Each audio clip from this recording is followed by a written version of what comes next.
Get this meeting underway. Welcome everybody to this City Planning Committee meeting.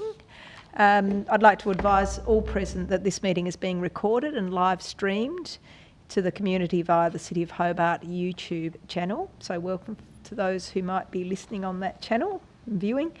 And due to physical distancing and density limits, we are limited for seating within the chamber, so we may pause between items to allow for members of the community wishing to address the committee, and we only have one deputation tonight, so that should be fairly limited tonight.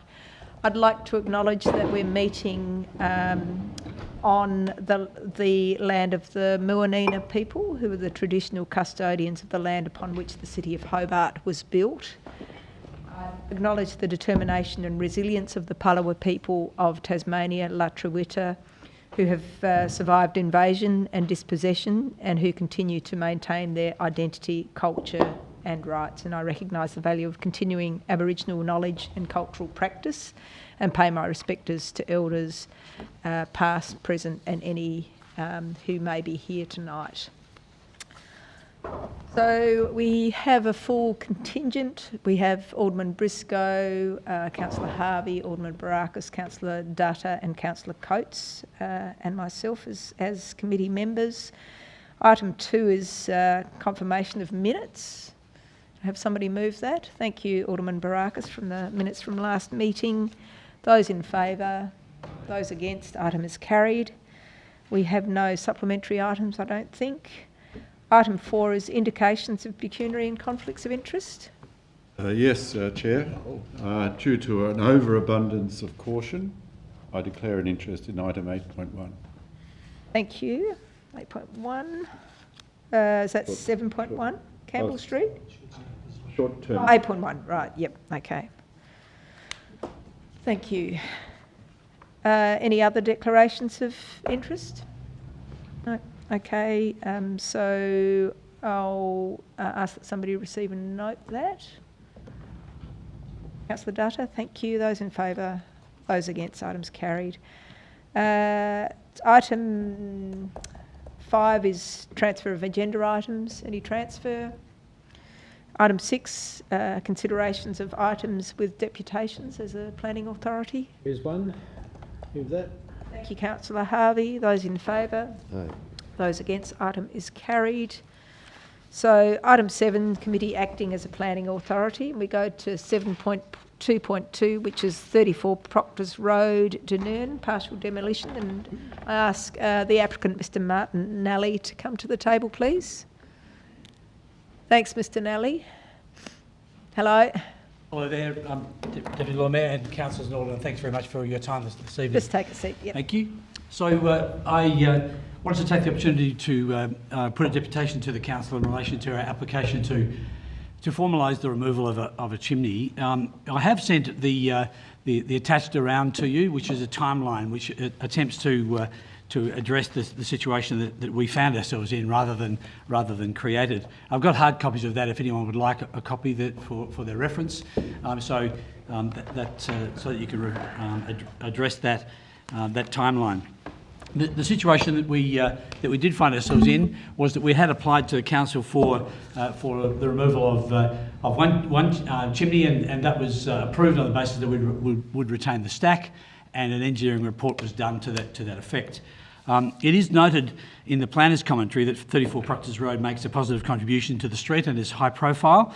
We maintain that we've undertaken a renovation to a delightful but unremarkable little house. We sought and were granted planning approval, and we undertook the renovations, and were some months into when we were confronted with a dilemma. The plans as submitted to retain the stack were not feasible and could not be constructed, and it was simply on the basis of the design of the house and the distance between the ceiling and then the roof. What was actually planned to be done to retain the stack was actually not able to be undertaken. It was incredibly unsafe, and at this point when we found this out, the adjoining walls had been taken away, the fireplace was freestanding and isolated from support. It was in the middle of Hobart's only lockdown last year in April, and we faced the prospect of the collapsed chimney with unspecified and incalculable damage to our property and to the neighbouring property, which is quite close on the View Street downside. We thought the best thing to do was that we contact the council, and we certainly did that, and advised them of our dilemma. I attempted to contact Mr Jeff Craft, who had been very helpful up to that point, but I was unable to do so. And it was in a very difficult time, the only lockdown that Hobart had undertaken, and we attempted to do this on countless occasions. And then on the basis of the stack retention not being feasible, there existed real and present danger to our workers, to our neighbours, one of whom is suffering from dementia, and our property who thought the prudent thing was to do was to carefully remove the stack and then manage the risk in that way. It was never our intention to flagrantly ignore any requirements. The note had been made that the chimney was a significant part of a Californian bungalow in the planner's notes. In retrospect, perhaps not in our case, as it did not. It was further put that the chimney makes a positive contribution to the precinct.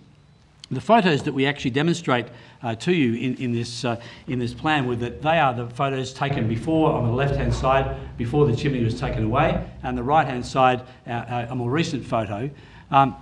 And you actually had to go into our property to actually see the chimney. You couldn't necessarily see it from the outside.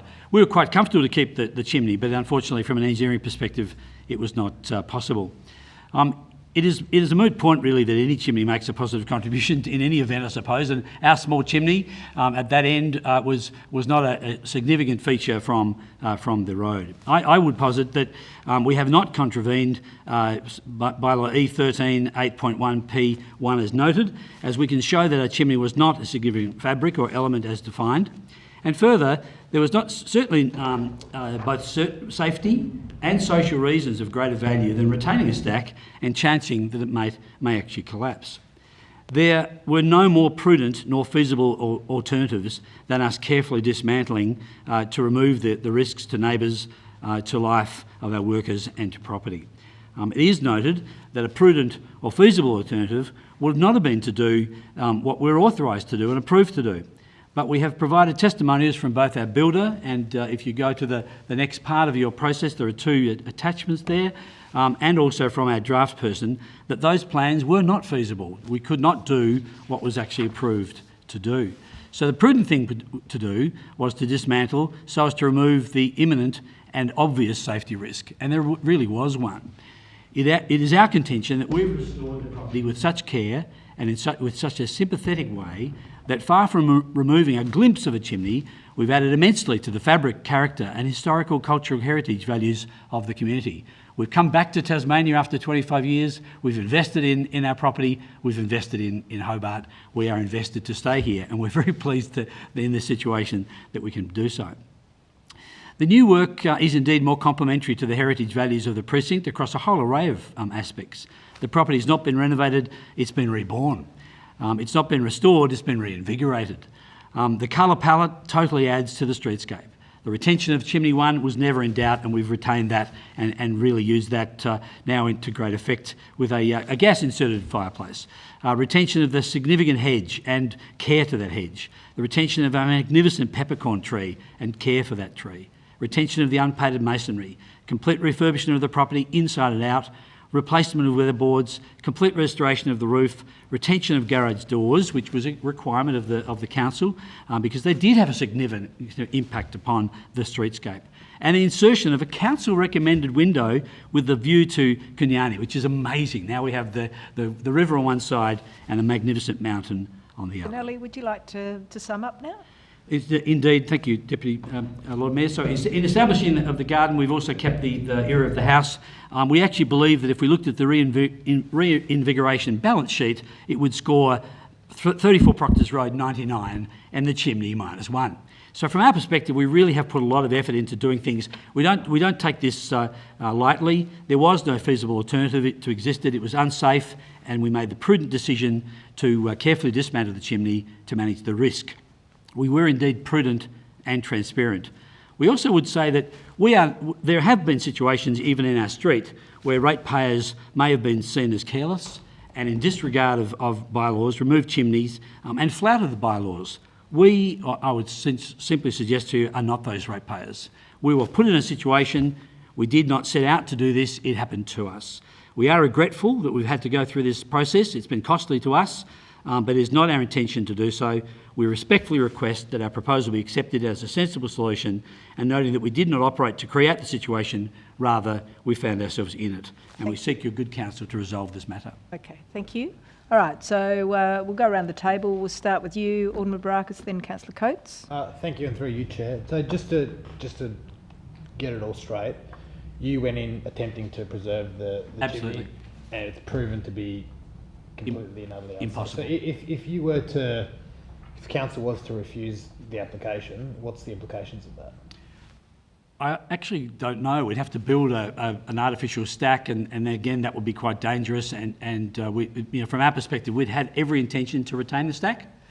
As we took it away, as I said, the adjoining walls. We then removed the ceiling and found that it was impossible to do what was been approved by the engineers to do. So I actually don't know. We'd have to go back to square one and review what had to happen, because the fireplace has been removed now, and there obviously is no stack. This is not being flippant, but we actually have used all of the bricks, reused all the bricks. So we've been really conscious to make sure that we recycled things. We've done pathways with it. We've been exceptional, but we have to actually look at another alternative to put an artificial stack there, which is not really feasible either and very costly to us. So in effect, there's nothing of enough structural integrity within the ceiling or roof line. There is not. Correct. Okay. That's what we've been told. Councillor Coates. Thank you, Chair. Look, through you, Chair. I guess it was very handy you emailed this in advance of your deputation. I guess I read through it and just wanting to confirm and get my head around, and I'll, after your deputation I'll ask questions of a director. But at your expense, Michael Baker here, who appears to be the residential designer, if you can confirm at your initiation, you'd actually paid money and drafted so that he could build something to be able to retain this fireplace in accordance with the Heritage Council's wishes? Correct. Yep, cool. And then it was only when it actually demolished the walls and found out that the structure inside the Heritage original, if I'm reading this correctly, it wasn't actually possible from the builder because the structural flue didn't allow it to happen. Correct. Yeah. So, and that design by Michael Baker, he says in his email here, was actually amended with a structural engineer and then passed council's approval? That's correct. Cool. Okay, so I'll question back on that, but thank you for confirming. And additionally, we've actually bought all the structural steel and effort for that, so we've made a loss on all that as well, which now can't be used to do any other process. So we've incurred the costs of himself, the engineer, the structural engineer reports, the further reports, that report, and the structural steel, and all of it's been at our cost. Yep. Councillor Dutta. Thank you, Chair.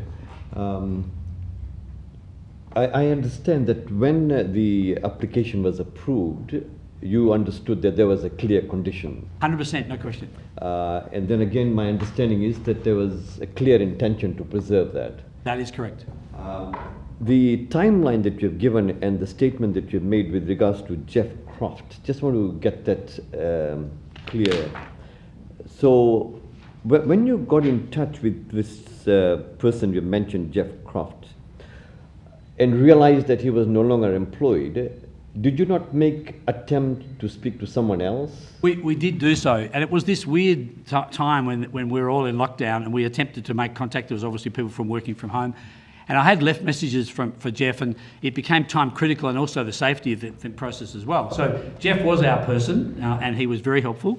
And it was only then, about a week later, when we had to make a decision that it had been told that we actually, he was no longer working with the council. So he did attempt to make processes, and that's why when we got the report done, and it got to the point where it's now getting the winter's coming, the weather's changing, and our builder said, look, it's going to fall over, and so you have to do something. So we had to make a really on-the-spot decision to actually bring it down. And as I said, we have an elderly gentleman, Graham Smith, living down below, and his back veranda where he has his cup of tea every morning was right in sight of the chimney. So we actually had to make a decision for safety purposes. Any further questions? Yes. Alderman Briscoe. Thank you, Chair. I do notice that in the letter you provided from your residential designer that you have offered a false lightweight framed and brick-clad structure to resemble the existing chimney. What did the council tell you about that? Because that seems like a solution. We haven't had that discussed or finalised as yet. It was his idea, and the problem is though that with the wind in that particular area, we've now been advised by another engineer that it's an unwise thing to do because it would actually cause another risk. So that was his alternative, to try and find a solution through, but we have not had that approved. Right, and you haven't got any enclosed report from an engineer, because always there's solutions. Engineers will always find solutions. Have you talked to the engineers about putting an extra strut in your ceiling to? Certainly, Michael Baker did, and the way it's structured at the moment is it's going to be very problematic given the angle of the roof. There is still not a lot of space between the ceiling and the roof cavity at that particular part of the construction. I mean, from our perspective, I suppose to do that, we never had the intention to remove the chimney at all. We're quite happy. We believe the engineers and we accepted the council's approval. When we found ourselves in that position, we said, okay, we have to make this decision. Now, as it turns in the timeline, the reason why it's been delayed and me coming here at this stage is that we went back to Melbourne to pack up and move ourselves back to, and we got caught for 7 months in Melbourne. So that's why it's been delayed. So we haven't gone through that process of what the alternatives are.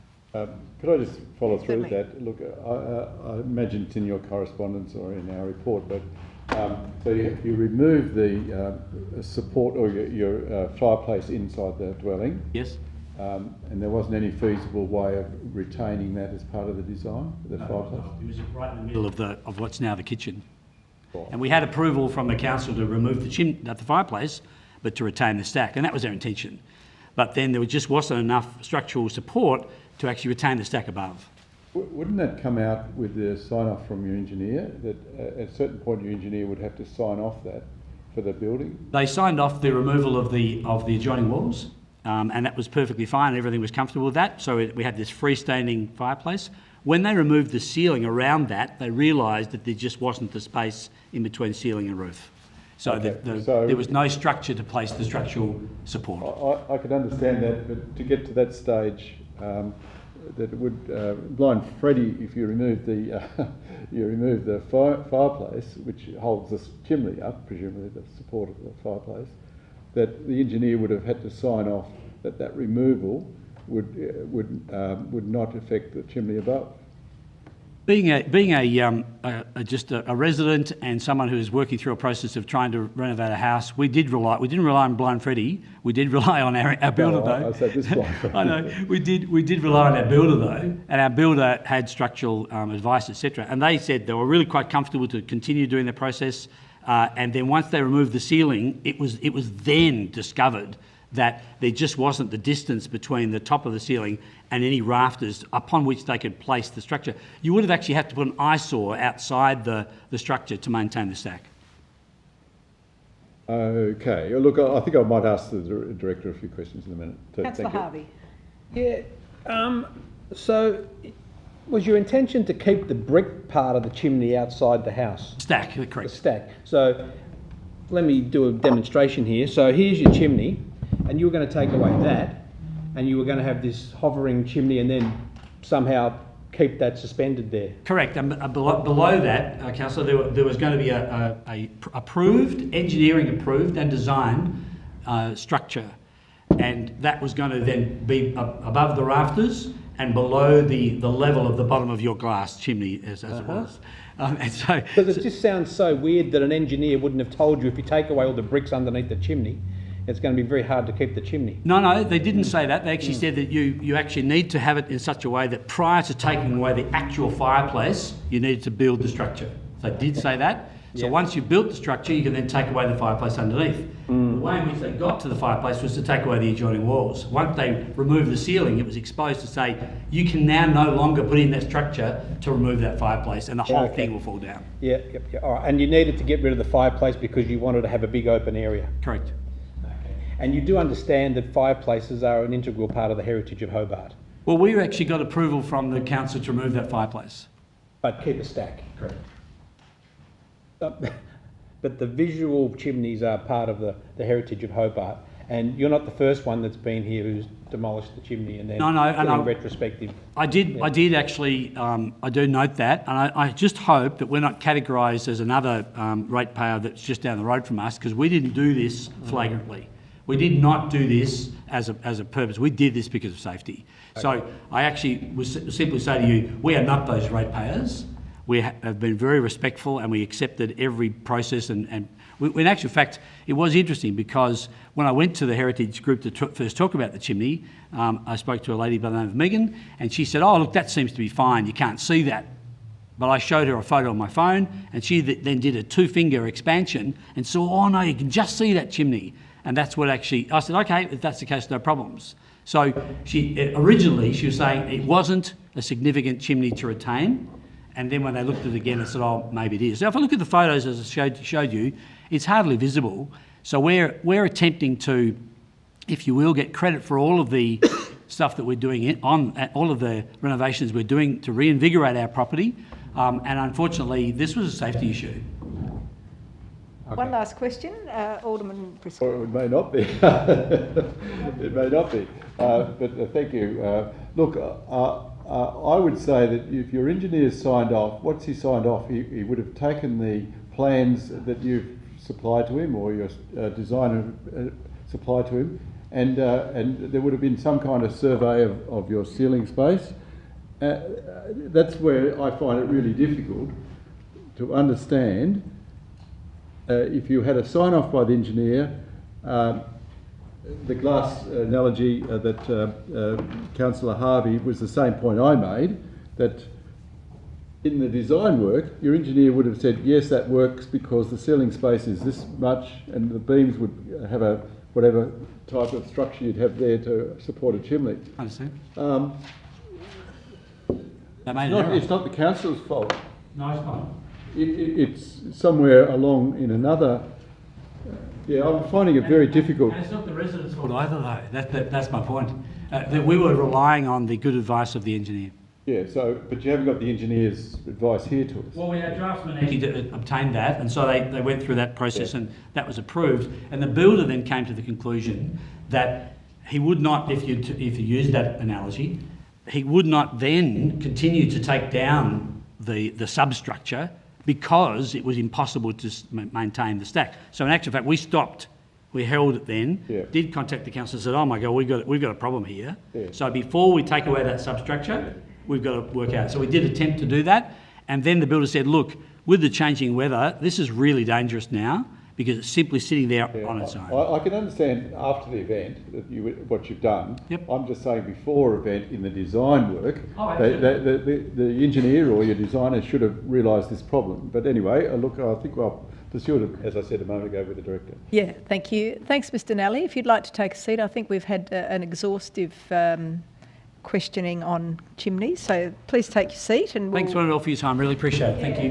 And we have Ms. Baines, Megan Baines here. So Megan, if you come up to the table in case there are specific heritage questions, because I certainly have a heritage questions around the whole chimney thing as well. So we'll start with you, Alderman Briscoe. Thank you, Chair. A question to the director. The planning stage, we could understand, retain the chimney. The building stage, surely your people over there would say, yes, we've got to sign off the engineering that is capable of the ceiling or whatever, is capable of holding the remaining stack. Is there any responsibility of the council saying, no, that's not right? Or would you, where's the responsibility lie? The responsibility, through you, Chair, is with the engineer and the building surveyor that certifies the plans as being suitable.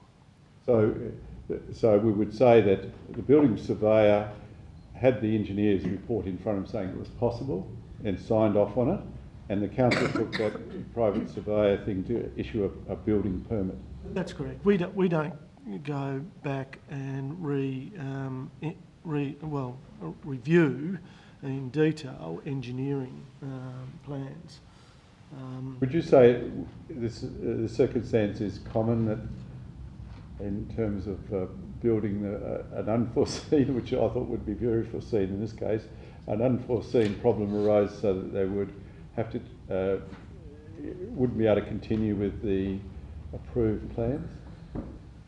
Yeah, well, it's we? it's not out of the question that there will be things that arise during the building process and requiring modification, but I think you mentioned it yourself. There are always engineering solutions to these matters, and I would have thought that there could have been an engineering solution identified to retain that stack.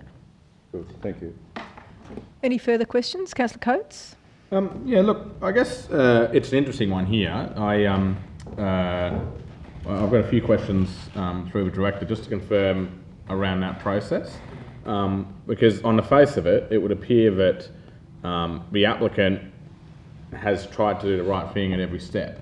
We've got obviously in front of us here Michael Baker, a residential designer, who at the cost of the applicant has designed a solution to meet our requirements, which were to keep the chimney stack. I've also got obviously a document from the builder saying that it was only after removal of the walls that it was found that it wasn't. I mean, their line here is the steel and propping had been allowed for in the contract and the design. And it's very rare, I would suggest, that a builder would try not to do stuff that was allowed for in a contract because that's less work for them. But he continues and he says, however, it was after the internal walls and ceiling had been removed that it became evident there was not enough space to safely carry out the work. And I guess that's what the problem is, it's after those walls have been removed. And I guess my question to the director is, in this instance where someone has submitted plans and those plans have been assessed by the council as adequate to carry out the works, but it's only partway through that from an engineering point of view it can no longer be carried out on safety grounds. I mean, I guess my question is, why is this coming back to us as a planning matter? I mean, the planning was done and it seems like they've gone down that as a valid solution, but it was only later on that the ship has sailed on this one. The walls no longer exist. Well, I guess that's what I'm trying to get my head around. We've had a statement by the builder. We haven't had a statement by the engineer who designed the structure. Now, it's not uncommon for engineering solutions to change. It doesn't mean you don't undertake the engineering, an engineering solution.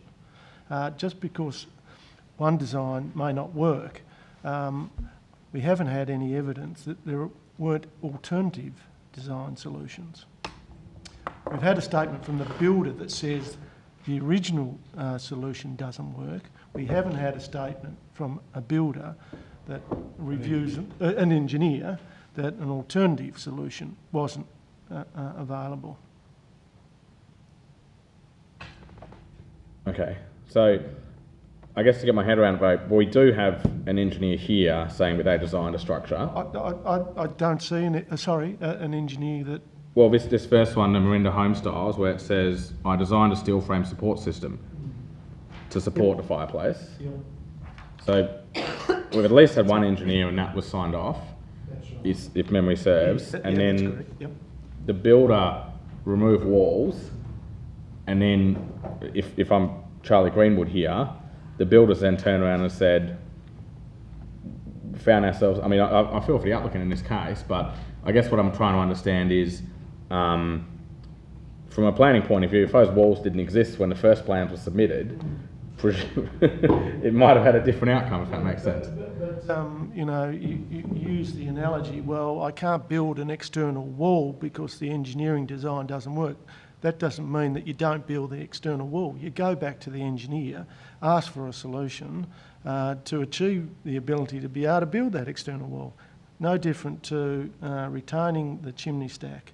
This design, and it'll happen from time to time, won't work in practice. You go back to the engineer to find a solution. And I suppose as officers we impose that condition. It was well understood. It wasn't pursued, and we've heard the reasons why, but there are alternative solutions to these engineering dilemmas. And we haven't had sufficient evidence to suggest that those alternative solutions weren't pursued or were pursued. Alderman Barakis. Thank you, Chair. And just going off that, I think you partially answered my first question. Was like, does the council have an opinion or any sort of advice on the safety of that, or if the safety concerns are well founded? Yeah. But I think you partially did answer that, and I suppose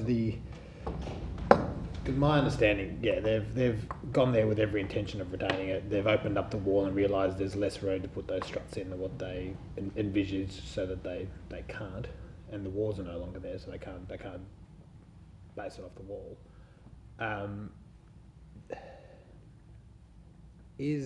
I suppose the first question is just based off what you said before about there not being sufficient engineering evidence provided to council to suggest. And I suppose when it comes to engineering, where there's a will, there's a way. There's a lot of things you can engineer if you're creative enough and have enough resources. But just noting the provisions in E13.8.1 about feasible alternatives or prudent and feasible alternatives, and then also the reference to safety.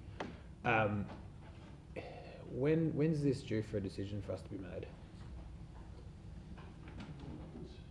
Because I do feel for, as has been said, I do feel for the developer or for the applicant, because they've put in it looks like they've engaged in this in good faith, and this has sort of come back and with unintended consequences, and they're trying to move forward with this. So I'd be hoping. Next Monday. Next Monday. Unless the applicant gives us a... Which is, it will go to council because it's a refusal. Yeah.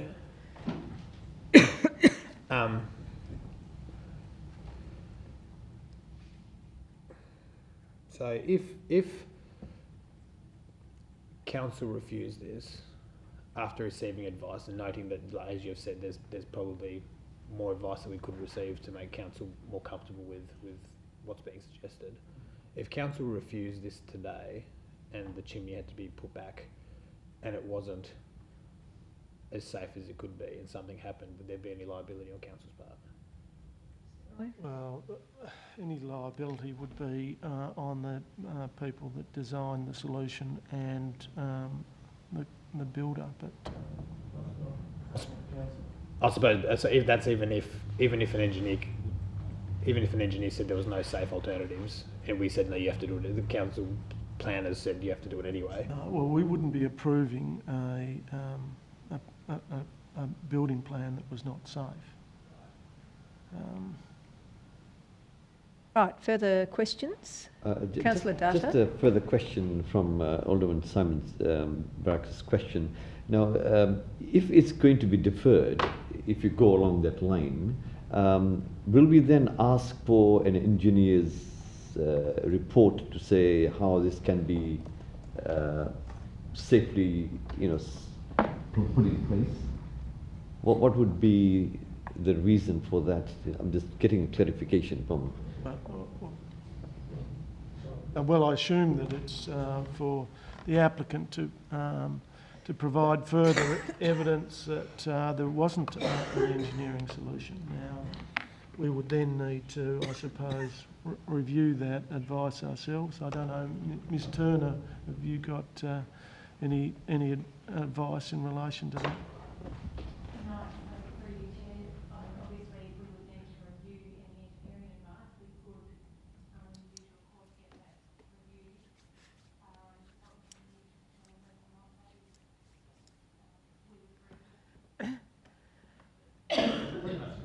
The director did indicate that we haven't received enough evidence for council officers to be comfortable in that, but that doesn't mean that what the applicant's suggesting is untrue. It's just that we don't have the evidence in front of us. But if there is a safety issue and there aren't any feasible alternatives, and there's evidence pointing to that, I think we need to see that evidence before we make a ruling on that. So I'd be open to deferring I'm not moving it as yet. Sorry, I don't want to cut debate, but I'd be open to moving a deferral. I think whether it's until Monday, we could have a special, but if the applicant's willing to grant an extension so we have as long as we need to assess that, I think if there's safety issues at play here, then we need to take that pretty seriously. So I'd be very open to that once the time is right.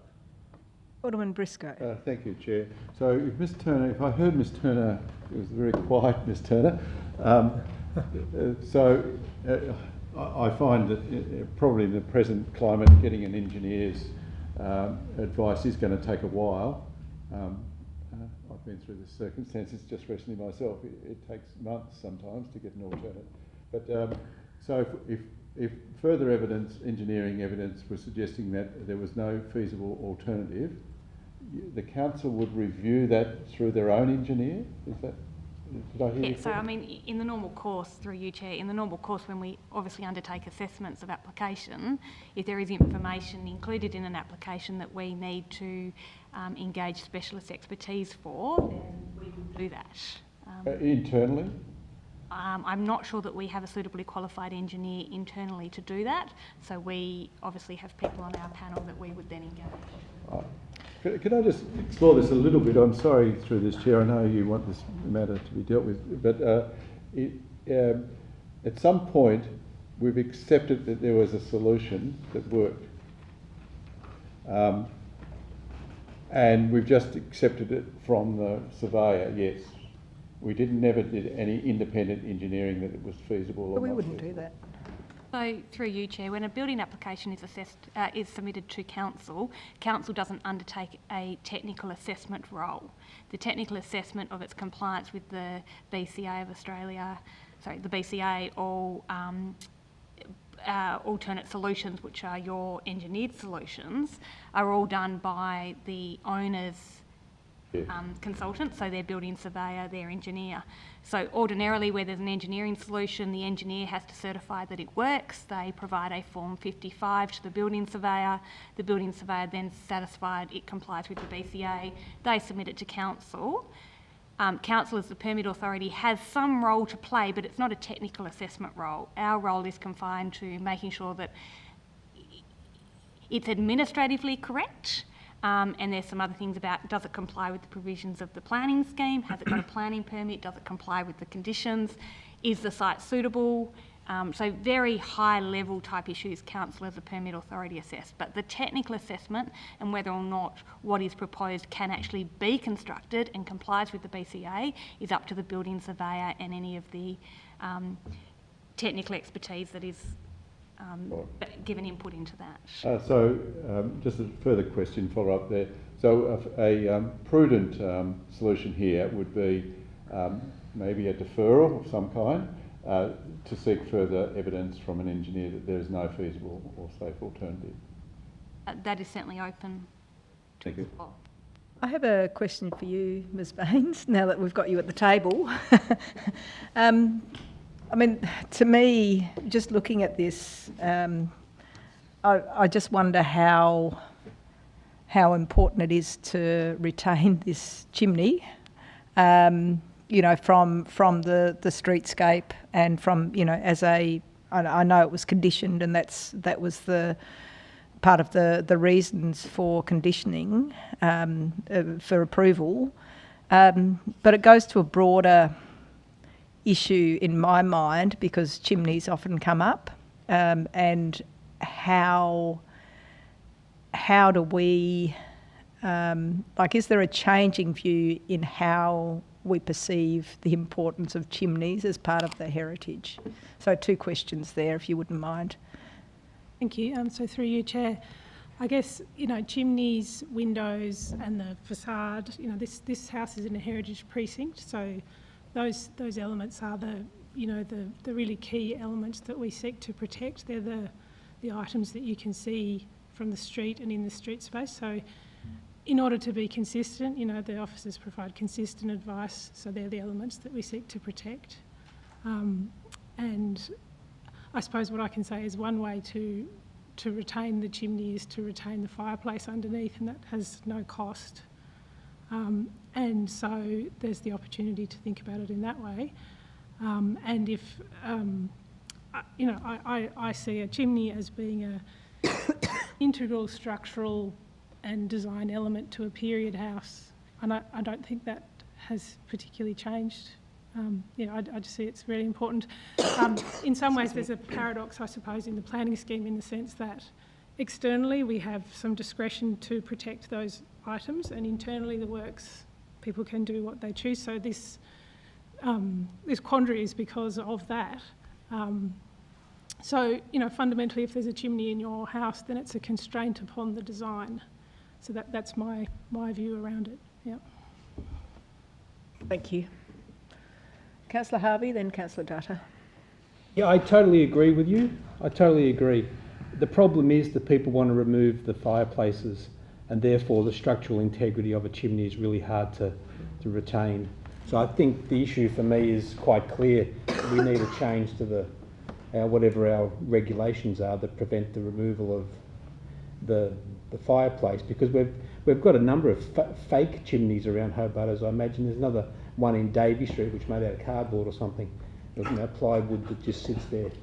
And there's other examples of where the integrity of chimneys were challenged, and we've lost them. So I firmly believe we need to defend the chimneys of Hobart, and I think part of that is getting architects that understand the structural nature of chimneys and trying to prop them up with, or keep the bricks on the top but take the bricks out below. And I think if I was the engineer or the builder doing this work, I would have recognised that at the start, that if you take away, and the way those chimneys are designed, the triangle chimneys, of course the flues are complicated because there's two chimneys that you're accommodating there. So I think this was right at the very start there seems to be a problem with the architectural designs with this project. So anyway, I'll be supporting the officer's recommendation today, because I think we do need to work as hard as we can to preserve chimneys. And I also think that comes back to how do we protect the fireplaces in the first place from being demolished and just having either an artificial chimney or a chimney that's not functional into the future. Thank you. Councillor Dutta. Thank you, Chair. Now, having heard the various points, and also the fact that it was conditioned and there was good intentions from the applicant, I would move a deferment, just to get that additional evidence, if I may, before I make the decision. I will move that we defer this until Monday.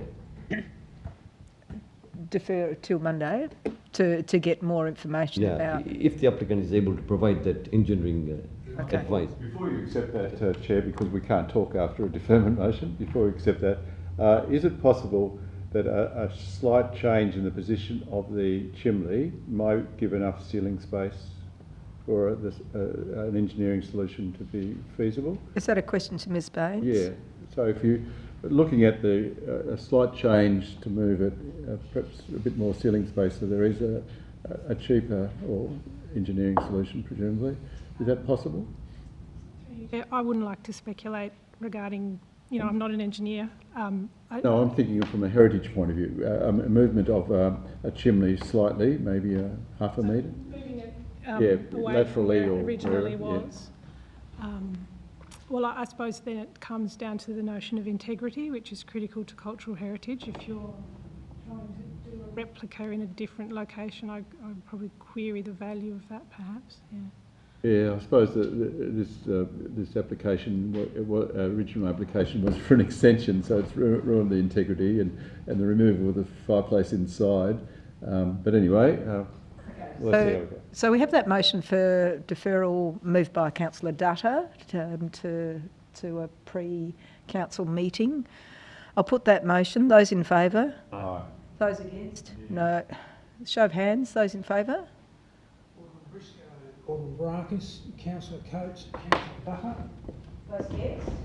Councillor Harvey, the Deputy Lord Mayor. So the deferral occurs till Monday, so there'll be a special committee meeting just before council on Monday, and I'm sure that council officers will be in contact with you, Mr Nally.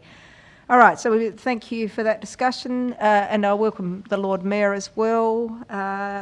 We go back to 7.1, applications under the Sullivan's Cove Planning Scheme, 7.1.1, which is 29 Campbell Street, an adjacent road reserve. So this is the Hedberg Cafe, outdoor dining. Chair, I move the recommendation. Thank you, Alderman Briscoe. I just have a query. So is the outdoor dining just in front of that old Hedberg garage? It's not right along Commons Street? No, okay. Thank you. Any further discussion? Put that, those in favour? Aye. Those against, items carried. Item 7.2.1, which is applications under the Hobart Interim Planning Scheme again. It's 404 Park Street, Newtown. Discussion. Councillor Coates. Just a question through you, Chair, to the Director.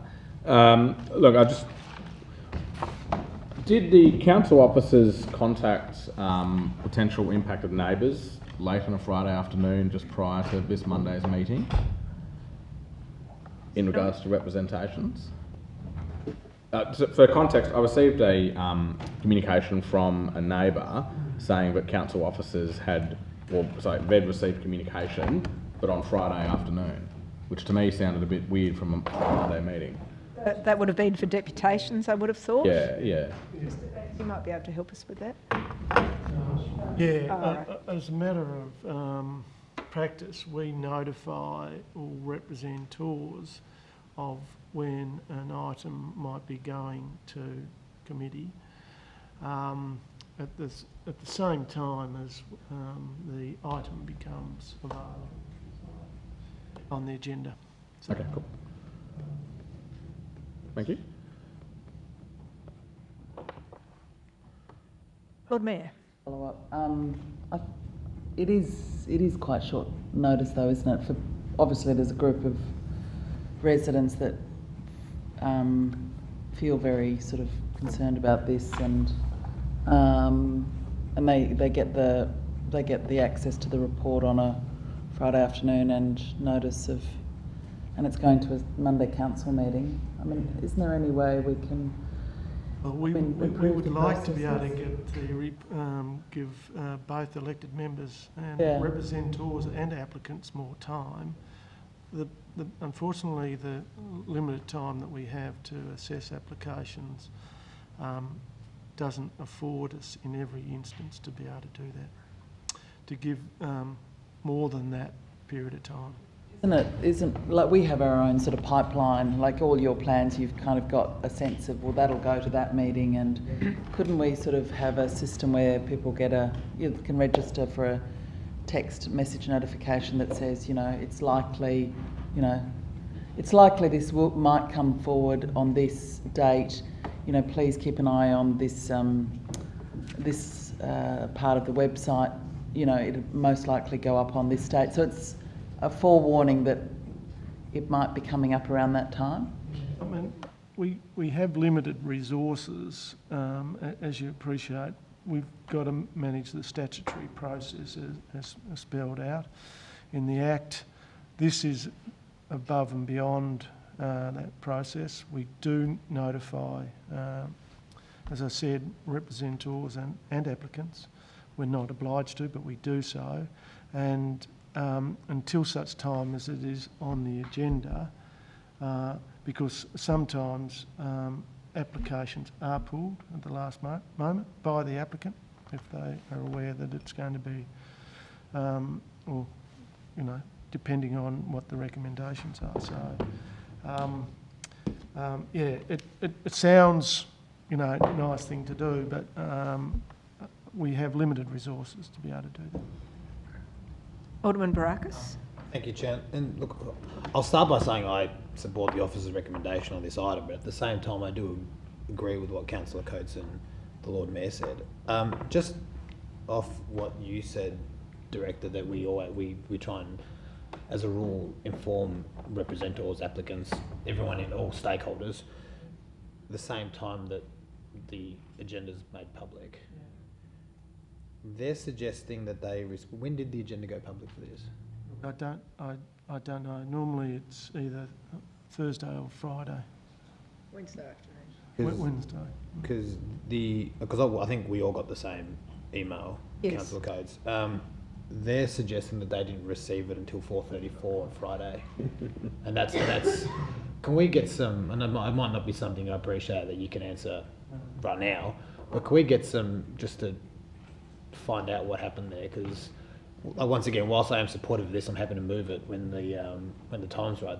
At the same time, I think applicants, representatives, people that are in favour or against or have concerns of applications, I think need that opportunity to be able to know that something's coming up, so they can speak for and against, or raise their concerns, regardless of what our views are here. I think they need to be afforded that opportunity in a fair way. Noting what you said earlier, I think if happy to provide that, Chair. We also, as a matter of course, write to or advise representatives to also take the opportunity to contact the case officer to establish timing as well. So they do get an understanding that they can reach out to officers to inform themselves earlier, but I'm happy to get some further advice as to what occurred in this instance. Much as we'd like to make it perfect, it's a fairly imperfect situation, isn't it? Because, you know, that timeline mightn't be the same, might be lengthened for reasons, so, you know, you can lose track of things very easily. Appreciate that, and look, I do appreciate that. It'd just be good to know that if there was a mistake, how do we stop that from happening, or if there wasn't a mistake, it's just the way it is. Like I think it'd be helpful for us to know. But that said, I think what's in front of us, I think it's a good development. I think it's compliant. So I'm happy to move the recommendation, Chair. Thank you. Councillor Harvey? Look, I've got to disagree with Alderman Barakis. I don't think this is a good development. I think this is an appalling development. And unfortunately, with changes to the planning scheme, we're stuck with something like this that gets approval. So if I could just confirm, under the previous, or prior to PD 6, is it? Would this have been approved? Look, we haven't done that assessment, but there might have been some additional restrictions. Yeah, so it would have been outside the building envelope, so it would have been possibly problematic. So under before PD 6, it would have had to have been built off the boundary by the minimum requirement. 4 metres. Yep. The rear setback. And the side boundaries also, I imagine. And then therefore that would have affected the building envelope, which would have shrunk the whole project.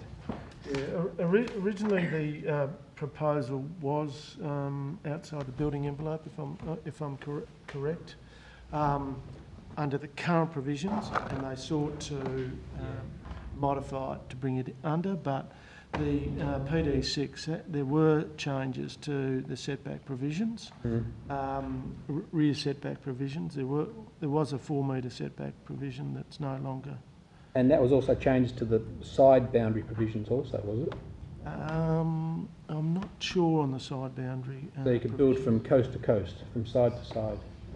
Well, you can, that's right, provided you're within the building envelope, and that was the case previously. Yeah.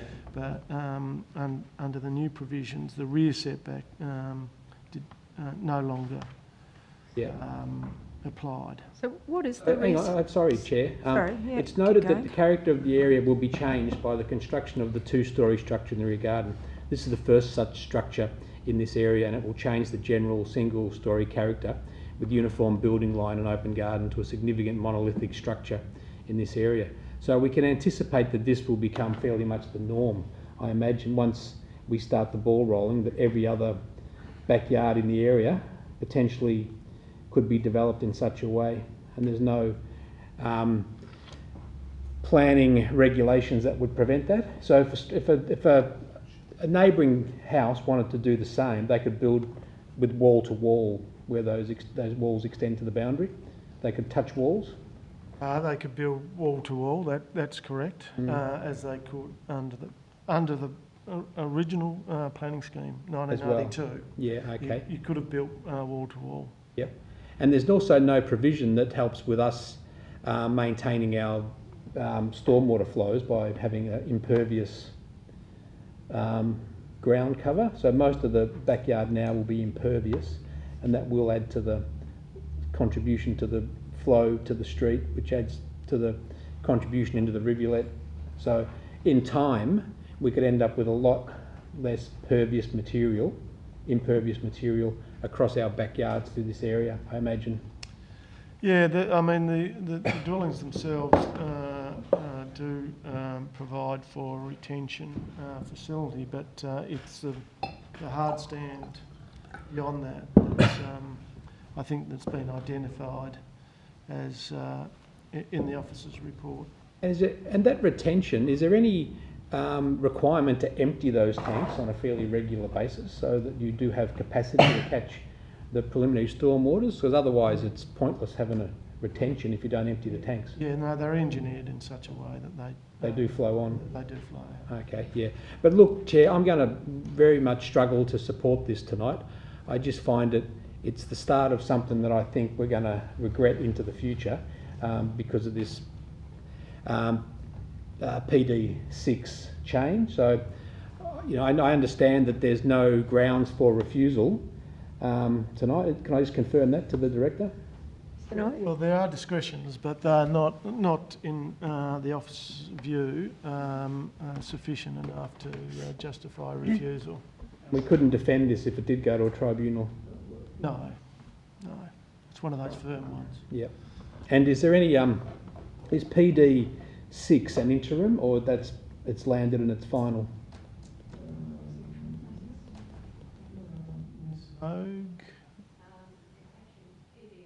PD8. Sorry, PD8, yep. Which is currently an interim planning directive. I think it's interim directive number 4. Okay, yeah. It's a statutory instrument. You'll need to come up to the microphone next time, but that's all right, and welcome to your first meeting. So interim PD4 became PD8, and now it's locked in. Yes, it is. So there's no... But maybe Ms Hogue. Ms Hogue? Yes, it is locked in, and there were legislative change very recently that will automatically make interim directive number 4, I think it is, to planning directive number 8. But I expect that will happen in the next few months. Okay. Yeah, it's a statutory instrument. All right. And did we put in a representation against this? Yes. We did? Yep. So the council doesn't agree with PD8? No, we did put in a representation. We tried, but we didn't get. We got fairly short shrift with any sort of changes that we'd intended. Yeah, Remember that was rushed through in, was it February?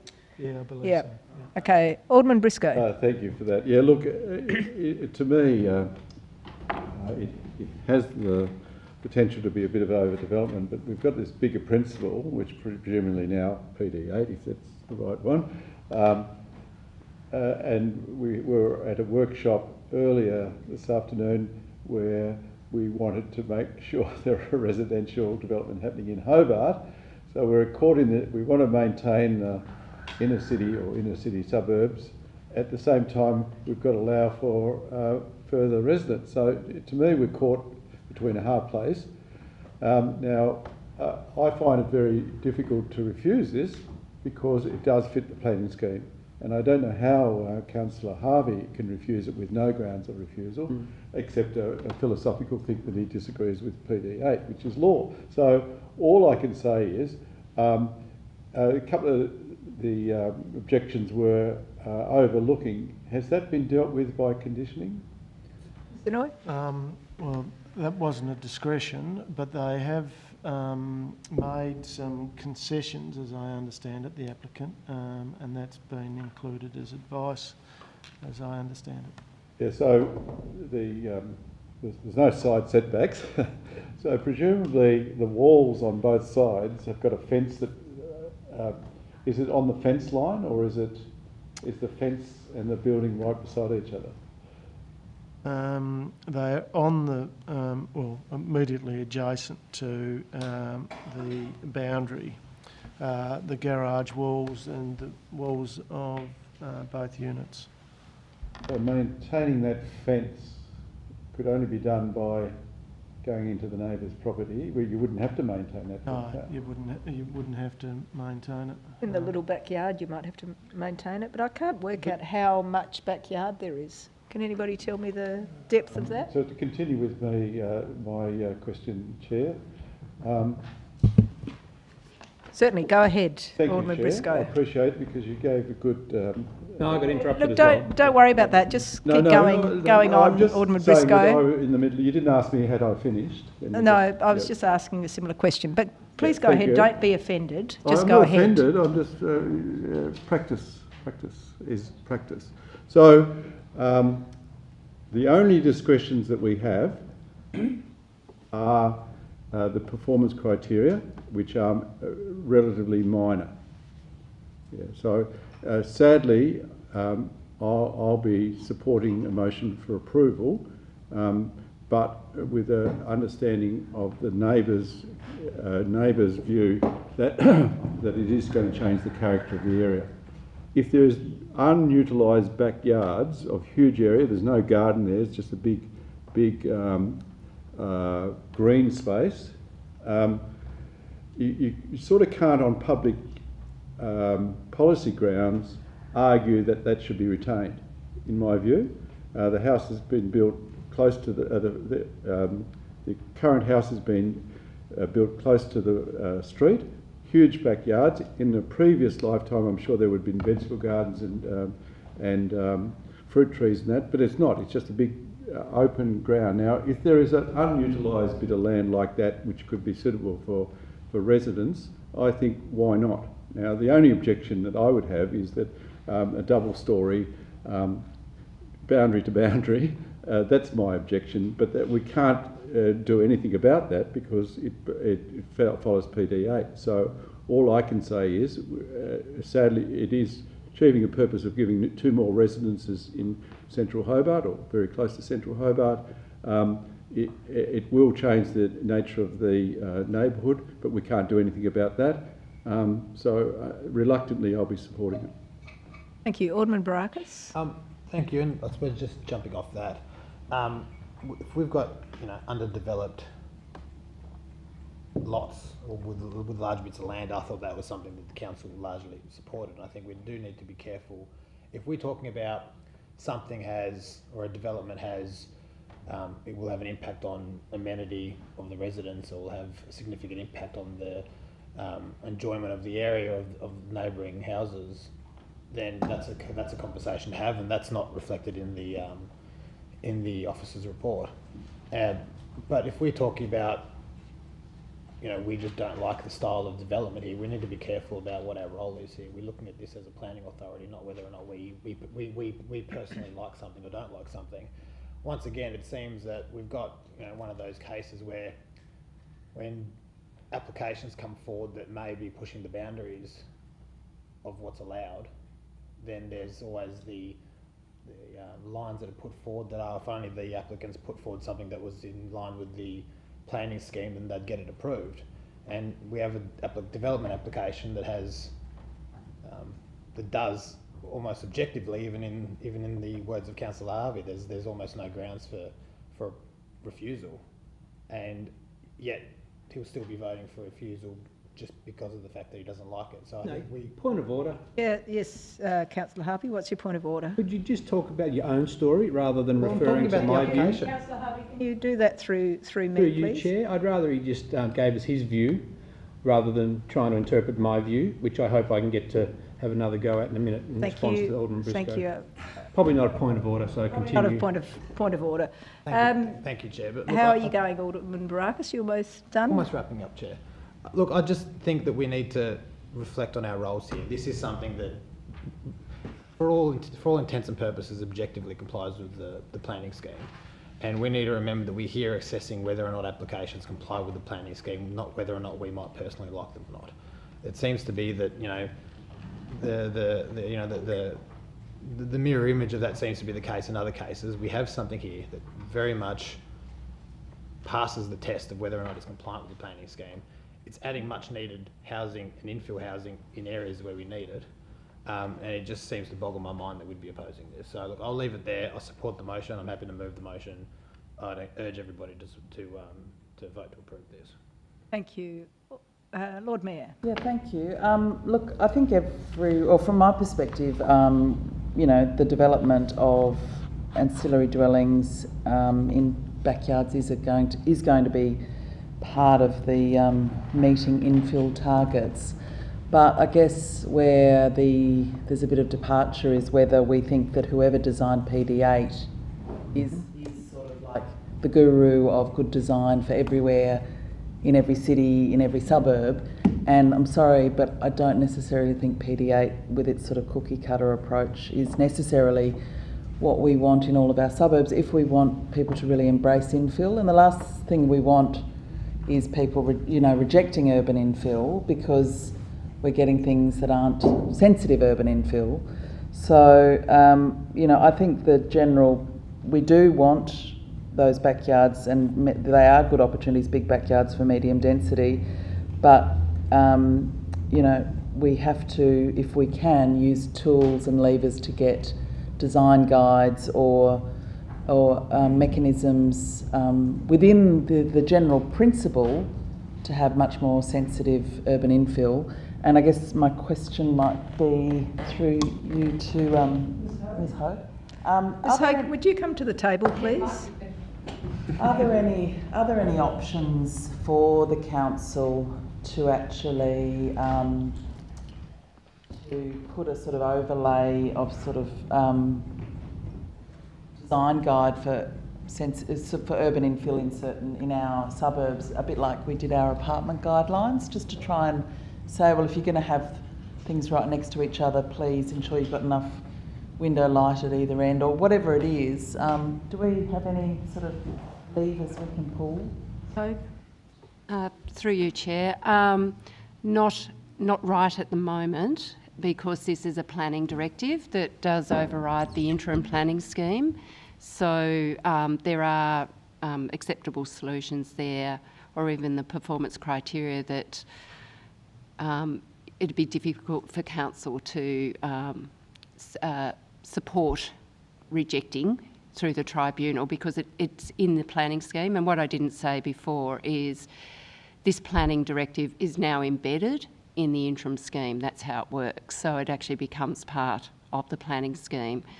Going forward, we will be looking, particularly say in the central Hobart precinct area, about those apartment guidelines that we've helped to develop with the state government, about the best way of implementing those. There is an intention to put those into the state planning provisions, but there is also the option of using specific area plans to maybe even extend on those.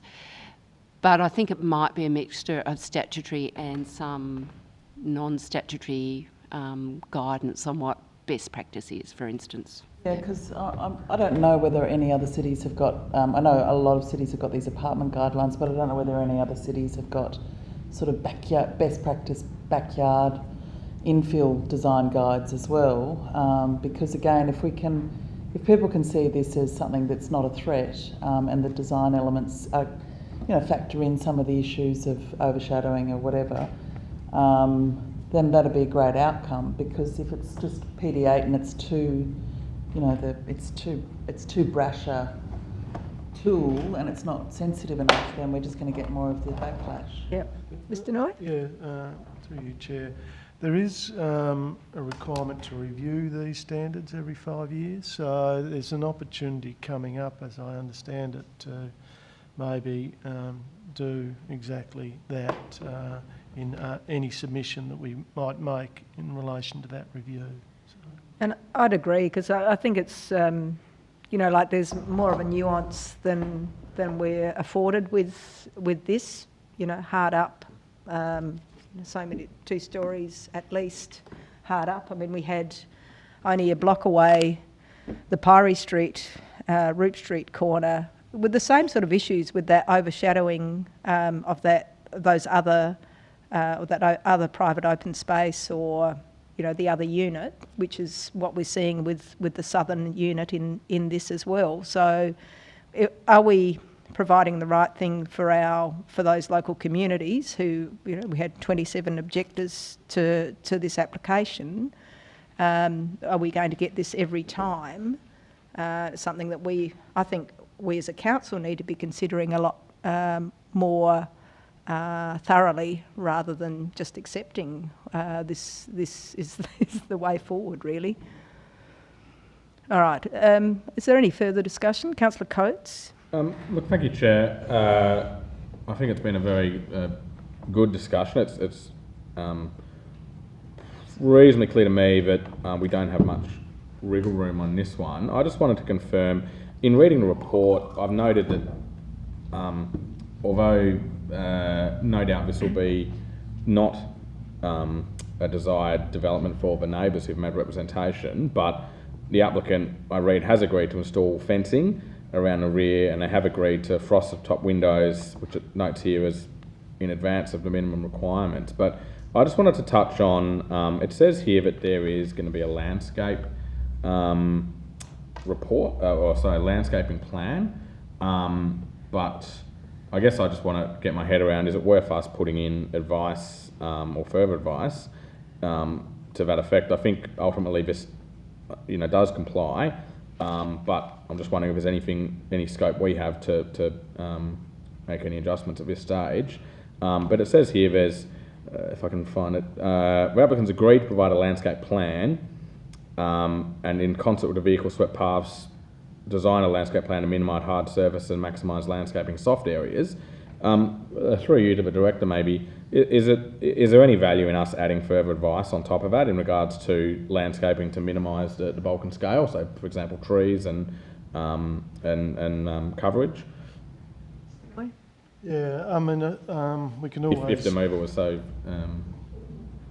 Yeah, I mean, we can always include that as advice. We do have that that landscaping plan already included, but yeah, that goes to the issue of the hard stand area, not necessarily what you're espousing.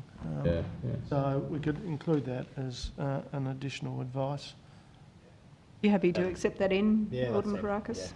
Yeah, I mean, look, it would appear to me that they're open to doing a landscaping plan anyway in terms of the impervious surfaces. I don't wonder if we could add advice that landscaping to be effective, trying to minimise the bulk, if that makes sense. Good luck with that. Okay, Councillor Harvey. Please. Yeah, thanks. I just wanted to respond to Alderman Briscoe, who suggested that I might not be supportive of infill backyards if I didn't support this tonight, or something along those lines. Just to nuance that a bit more, I do support infill, but appropriate infill, and I don't think this is appropriate infill. And I think we all would all agree that this is probably excessive infill. And I think when we started talking about infill a while ago, we all had a vision of infill that would accommodate a modest property or modest dwelling in the backyard, especially the ancillary style dwelling. And now that we've got PD8 and we've taken it one step, or the state government has taken it one step further, I do see that we will have a lot of disgruntled citizens in Hobart when this style of development occurs next to them. So I do think that review, when it comes up, it's well worth us submitting a response. When did you suggest that review was going to be? 12 months' time, is that right? Through you, Chair, around about February next year, so not that far away. So it might be worth having the statistics kept in the meantime of these sort of developments and the anxiety and the number of representations that come in as evidence that PD8 is flawed. Yeah. Councillor Dutta. Thank you, Chair. Now, just a number of points in here. Firstly, I am supportive of the statements and the points that Councillor Harvey has made, and I think they're very valid. But unfortunately, my hands are tied today, even though I'm conflicted in this with regards to the PD8 change that has taken place, and now which overrides, as it were, and it's embedded in the planning scheme. So it makes it very difficult from that point of view to put up a strong argument, as it were, against it. The second point I want to refer to, as in the discussions were made, that again referred to Councillor Harvey, that the objection was made but without any reasons. And I suppose many times we have done that. I can recall the 21 grounds that was submitted objections were raised, but there were no reasons given. So I think we need to be careful here. We have discretionary powers given to us, and we use our discretion to make the judgment. And this is where I believe that a particular elected member can use that discretion and vote accordingly. I can use my discretion and argue quite strongly that I don't agree with the parking. I mean, I could use that, even though there may be some evidence around, but I might disagree with that and interpret it quite differently, and hence it's my right to do that.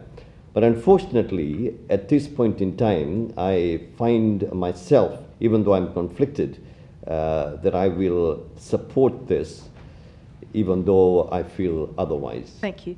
Mr. Noy, do we know how much room, how many metres there might be at the back of the... Yeah, it is in fact over 4 metres. So 4 metres? Yeah, it does. 4.1. 4.1. So it would have actually satisfied the original.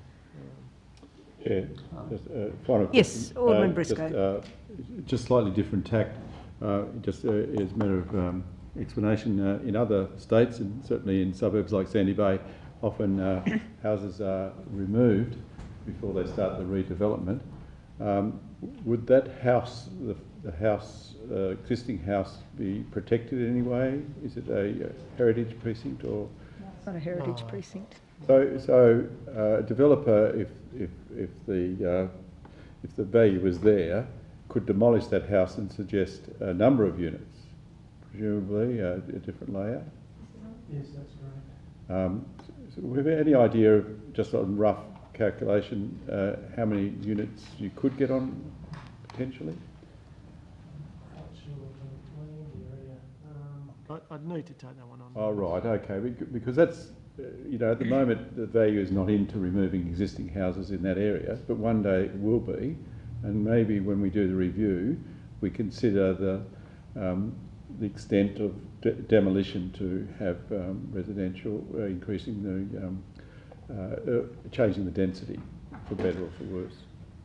I think all of those things are sensible to consider, and having a greater density might actually have less impact on the neighbours if it's done more sensitively than what we have before us.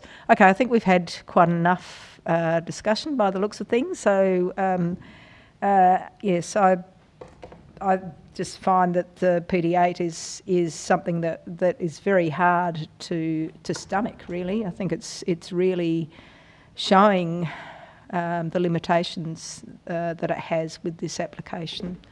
So I'll put the motion. Those in favour? No. Those against? No. Show of hands. Those in favour? Briscoe, Alderman Barakis, Councillor Coates, Councillor Ducker. Those against? All right, thank you. It's carried, and it will go to full council next Monday. We go now to reports 8.1, and Ms MacArthur. Chair, I have declared a interest in 8.1. I wonder if we could consider 8.1 after the other reports. Well, I guess that we can get through these other reports pretty quickly. We've just got staff members here, so... all right, okay, well, I was just suggesting we just change the order so I can stay here. Mr. Noy, is that all right? We should be able to get through those quickly. I would hope, okay, all right. hopefully. Okay, so if you'd like to move that. Yeah, I'll move that we move 8.1 to after 8.6. We still have an issue in closed as well, you're probably aware. Yeah, I'll be back, but at least it gives me time to have 8.2, delivery vehicles. We have the report there. Happy to move the recommendation. Do we want to co-opt the Lord Mayor? No? Delivery vehicles, well, yes. I think it's pretty succinct, and is there any discussion around this? It will go to council, and I'm sure there'll be discussion there. It will go to council, won't it? I'm not sure whether we'll need Does it, Dave? It's because it was... Delegation. You're reading his, are you? Yeah, well... Is that his meme master? Yeah, well, it may not. All right, so, yeah. yeah, so it's a committee decision. Okay, any discussion? I think really sort of knocks any sort of further investigation on the head, really, doesn't it? So, did you move that, Councillor Harvey? Did. Okay. Any discussion? If not, I'll put that. Those in favour? Aye. Those against? Items carried. Now, monthly building statistics, 8.3. Moved. Thank you, Councillor Harvey. Those in favour? Aye. Those against? Items carried. The building statistics, 8.4. Moved. Thank you. Those in favour? Aye. Those against? Items carried. Delegated decisions report for planning. Councillor Dutta, thank you. I'll put that. Those in favour? Aye. Those against? Items carried. 6.6 is city planning advertising report. Ms Avey? Thank you, Deputy. The most significant item on the list tonight is 2 Crescent, which is an application for 14 multiple dwellings. There'll be discussions with the applicant after this next week. I expect the next round. I see, thank you. Okay. Any other questions on that list for advertising?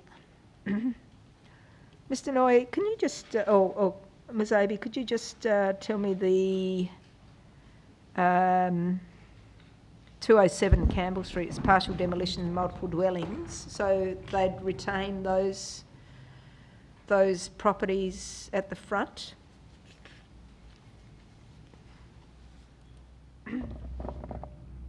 I'm sorry, Deputy. I have to take that one on notice. Take it on notice. That's fine, because it's only works value is 860,000, which sounds doesn't sound like much, but anyway, we'll see what they're doing. Okay, who has moved this? Councillor Dutta? Okay, I'll put that. Those in favour? Those against? Items carried. And then we have the responses to various questions without notice. Have somebody receive and note those? Thank you, Alderman Barakis. Those in favour? Aye. Those against? Items carried. Any questions without notice?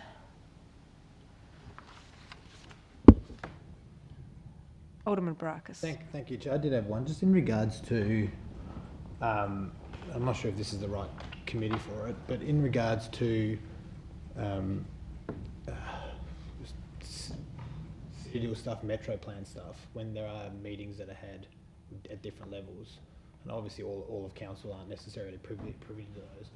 Do we get updated on those, and can updates on what's discussed in those meetings be provided to the committee? Question? Yes. Yep. Mr Noy? I'll take that one on notice. Any other questions without notice, Lord Mayor? I've got two, if I can. I've been saving these up for months. In the interest of reducing costs and processing time, have council officers ever considered introducing one-off lifetime dog registrations, as they have in Devonport and Launceston? We'll take that one on. Ms Turner's here. She might be able to respond immediately. That was considered during the last dog management strategy review a couple of years ago, and when we did the sums, it wouldn't have provided enough revenue to maintain the current dog management services that we currently provide. Based on the Launceston Devonport cost? That's correct, yes. Yeah. So a significant body of work went into analysing that during the last review, because it was suggested by a number of the submissions that was received by council. And there was information provided in the reports that went to council addressing that submission, but it wasn't enough to maintain the current level of services that are provided should we move to lifetime registration. The sums, for example, our current registration for a D6 dog is about $50 per annum. If you introduce a lifetime registration based on an average dog lifetime of 10 years, you're looking at a $500 registration fee, which is not sustainable for members of the community, but that would be the sort of figures that you're looking at. And my other question was just related to what we just discussed just now, which is, have any cities developed design guidelines for sensitive urban infill in suburban backyards? Take that on notice, Chair. Thank you. All right. Now, if there are any other questions without notice generated from the next item, then I would happily take those as well. But so we go to 8.1 reports. So I declare an interest and just note that I won't be present for the closed, and I support option 2. Thank you. Thank you. So Alderman Briscoe is leaving. Thanks, Ms Edwards. Thanks, Alderman Briscoe. So 8.1, and we have Marissa MacArthur and Ms Hogue. Can you come to the table, please, as authors? Have we got anybody else? Mr Short. Oh, Mr Short, sorry. Can't see you. Welcome back from holiday, Mr Short. Sorry? Yeah, so yes. Can we co-opt? Yes, thank you, Councillor Harvey. Those in favour? Aye. Those against? Items carried. Would you like to fill us in on some of your thinking in relation to this, please, before we start? Certainly, through you, Chair. Well, it's a complex report, this one. I suppose it's a complex topic. So we aim to address the council decision, which was about the planning scheme options, which Sandra would be able to speak to. My contribution to the report was more around the background and a bit of research into what regulations have been enacted elsewhere and what we know about their intended effects. I suppose in summary what we found is that I suppose it's no sort of surprise to anyone that it's a highly complex topic. So in looking at the possible amendments and regulatory responses to short stay accommodation, there's the issue that it's intending to address, which is that of housing affordability. So for this report, we focused on the regulatory options that are available to the City of Hobart or to local government in Tasmania, which would, any of them would involve a strong advocacy effort from local government to state government, and Sandra will be able to speak better to those. But in terms of the background, many other cities have tried to regulate short stay accommodation, but it has been really hit or miss in terms of how well those regulations have worked.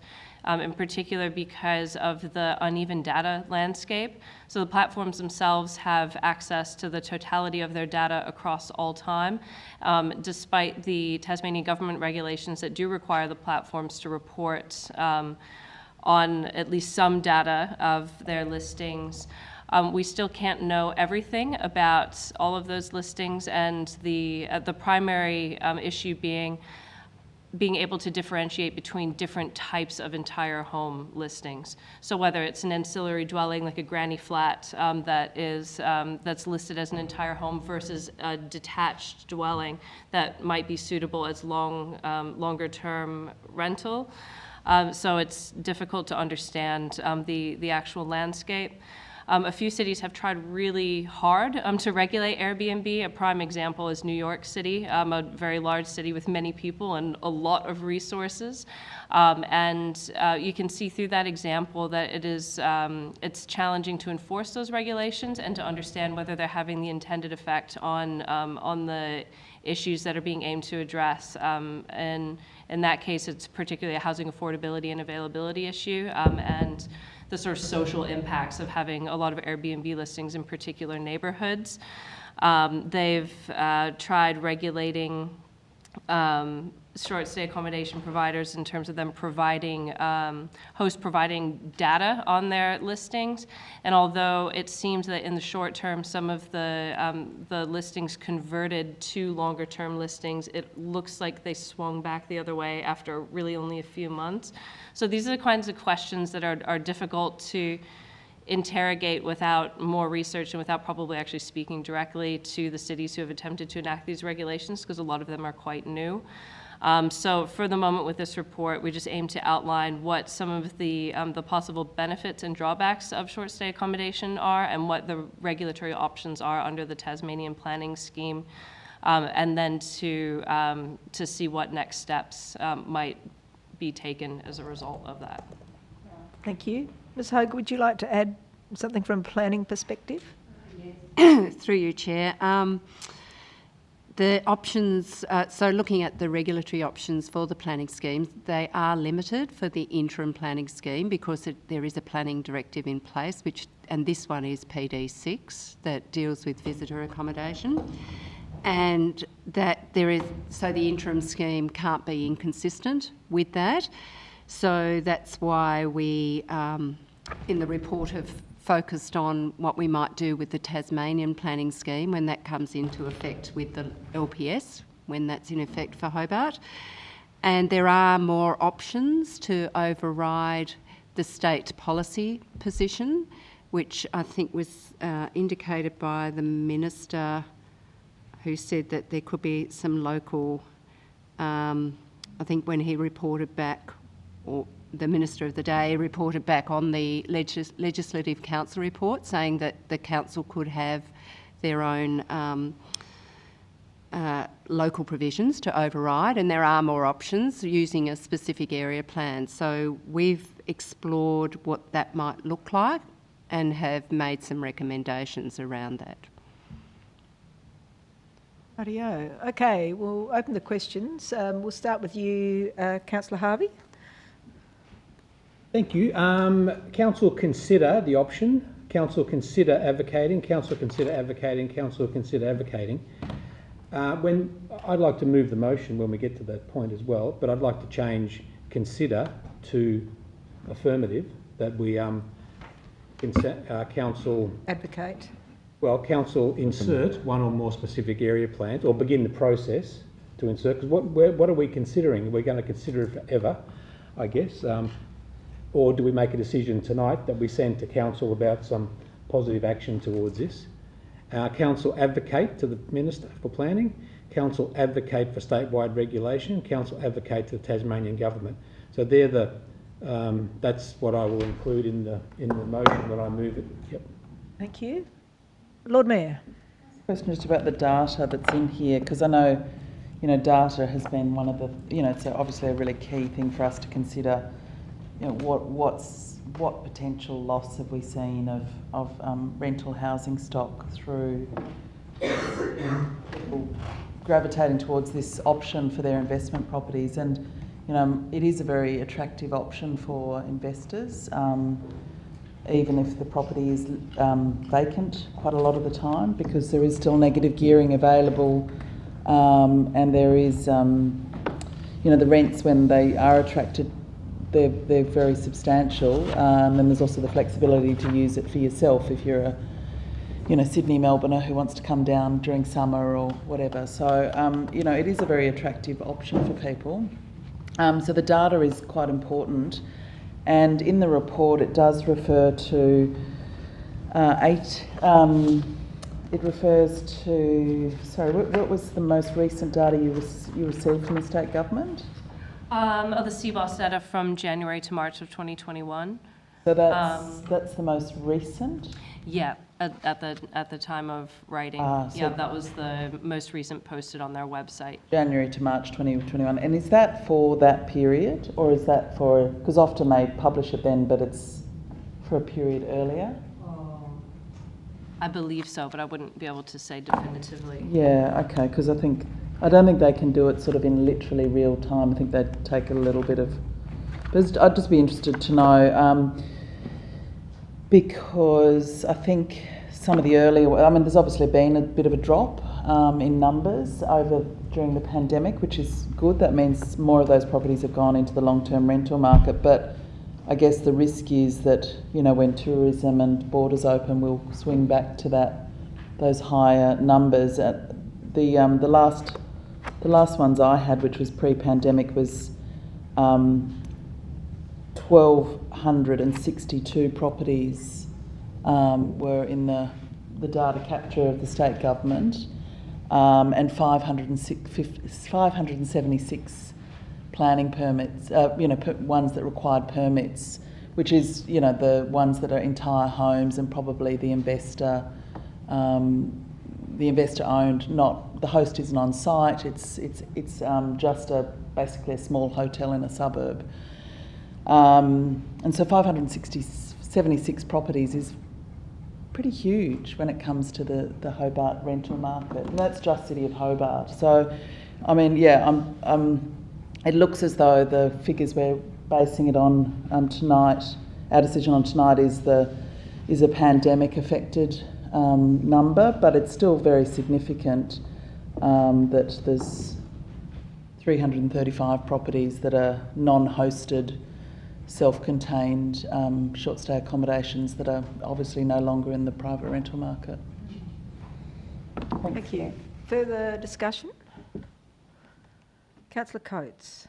Look, just a question to begin with, and this is through you, Chair, to whoever's best. It might be slightly more technical, but I guess I wanted to get my head around the concept of a temporary absence, because I mean a lot of Tasmanians go to Melbourne, Sydney, well, not at the moment, but in the normal course of events, assuming COVID wasn't in existence, a lot of people do go to Melbourne, Sydney, wherever, with every intention of then moving back to Tasmania at some stage. Might be for retirement, might be for I'll go to Melbourne for a year for work because I haven't got, found employment down here, but, I will come back. And I guess they're then put in a situation where they don't want to sell the home because they fully intend to come back at some stage in the future. But when when it talks here about the cap on number of nights, and it talks about PD6, Planning Directive, and it says, well, you're exempt if you're temporarily absent. But I guess I wonder, we're going to get down this bolt hole where ultimately everyone can just say, well, I'm not there, I'm renting it out, so therefore I am temporarily absent. And it sort of makes the regulation of this very difficult. I guess I wanted to get my understanding around, as a council, are we constrained in regards because that provision exists? So that's at 4.48, I guess, is where it outlines in the report.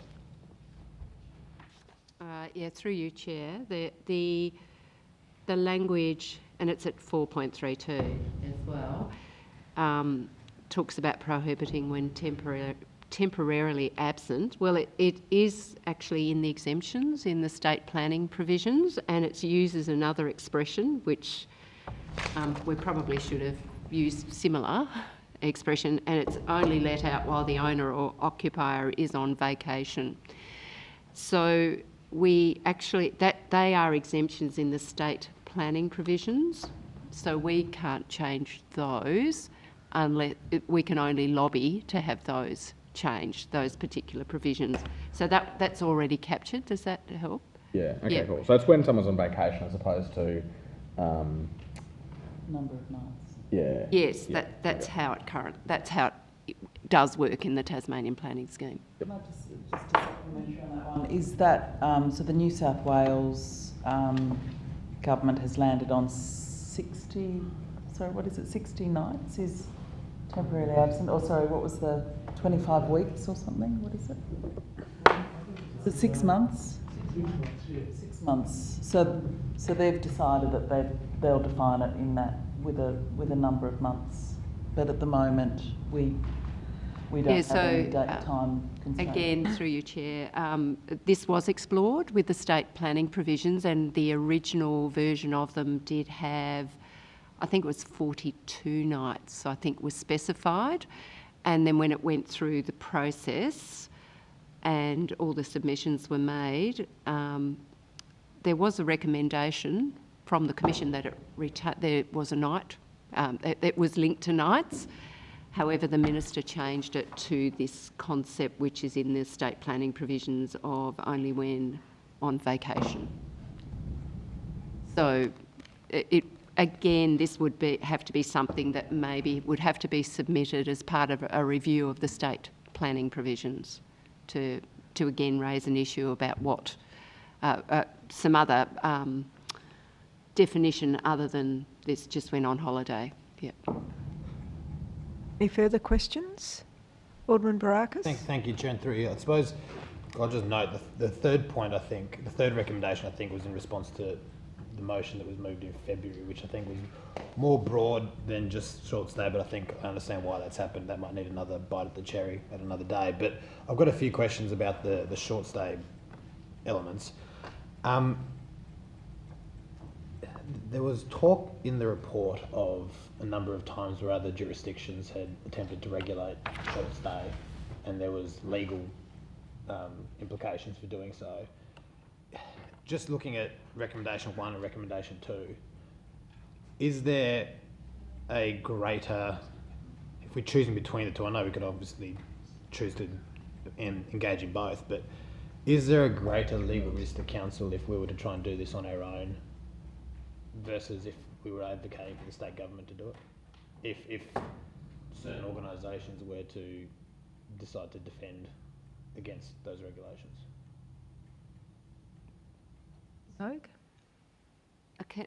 Can you repeat the beginning of that question? Is there a greater... Well, because recommendation 1 is that we talk about implementing Hobart local provision, and recommendation 2 is that we ask the minister do it as a planning directive. Is there a greater legal risk to us attempting to do this ourselves and incurring the legal risk of one or more companies and attempting to regulate that way versus if we were asking the state government to do so?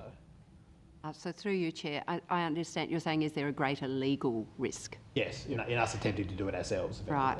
The reason it's expressed like that is because there's a timing issue. As I said, we can't change the current interim scheme because of the planning directive, but we do have some ability to, or the council does as a planning authority, to initiate an amendment, say, to the local provision schedule. Once that is in effect, and it's not in effect and it probably won't be in effect for 18 months. So that's what number 1 is about. It's actually about making that change once it's in effect. And can I clarify, that's why it says consider, because the planning authority actually can't insert one more or more specific area plans into the LPS because it's not in effect as yet. Is there a risk of us getting sued effectively by one of the organisations, as I think was mentioned in the report? Is that a significant or real risk? Chair, through you, that has happened in other cities, yes, where there has been an opportunity to do so, it's been done. Okay. So can I just clarify, on what basis we would not be taking anyone's existing permits away? The report talks about everybody who's currently got a visitor accommodation permit, which is at least 1,290 something people in Hobart, gets to keep their permit forever. So we're not taking any rights away from anyone. What would be the legal basis on anyone to take us to court? Chair, through you, I don't feel I'd be able to speak directly to the legal implications, but just where, let's say, for example, like going to the New York City example again, like where there was a question around the data that was being asked for and how it was being asked for, and there was the opportunity to pursue legal action on that basis. That opportunity was taken. Yeah, so that's not to say that like the specific options raised here. I'm not a lawyer, so I wouldn't be able to say, but yeah, it's just, as I suppose we raised it as a topic to consider, that it would need to be like quite watertight, really. I just think we have to be realistic that it would not be taking away anyone's existing rights to have a visitor accommodation permit, and so I don't know whether I can't see what legal angles there are at all. I'm just, well, look, I'm aware we're debating for starters, but there was instances where this has happened in other jurisdictions. I was just asking about the risk of that happening here. I wasn't making a point at this stage at all yet. I do have a few more questions through you. Is there, you may have already answered this question by alluding to why we've got consider in the recommendations. The report made reference multiple times, and you've made reference multiple times, that this is a complex space. It's not one lever, one output. There's a lot of interwoven parts. It's a complex sort of economy going on there, with different consequences and good and bad and all that. Do we, talking a bit like, it's because it seems that, you know, we're acknowledging how complex the space is and the need to balance, you know, the pros of short stay versus the negatives that occur from short stay. And then the recommendation is that we consider, you know, effectively a blanket ban on new full listings. And that just seems like it's a acknowledgement of how complex the situation is, but a bit of a blunt recommendation as far as just a blanket ban. Is that, like I said, you might have already answered it when you talk about consider. This would be something that we consider further rather than just shoot from the hip and go gung-ho straight into it. But is that can you speak to that, sorry? Certainly. So I can speak, Chair, through you, I can speak to a bit of the background of that, and then perhaps, Sandra, maybe you would have, from a planning regulatory side, more detail.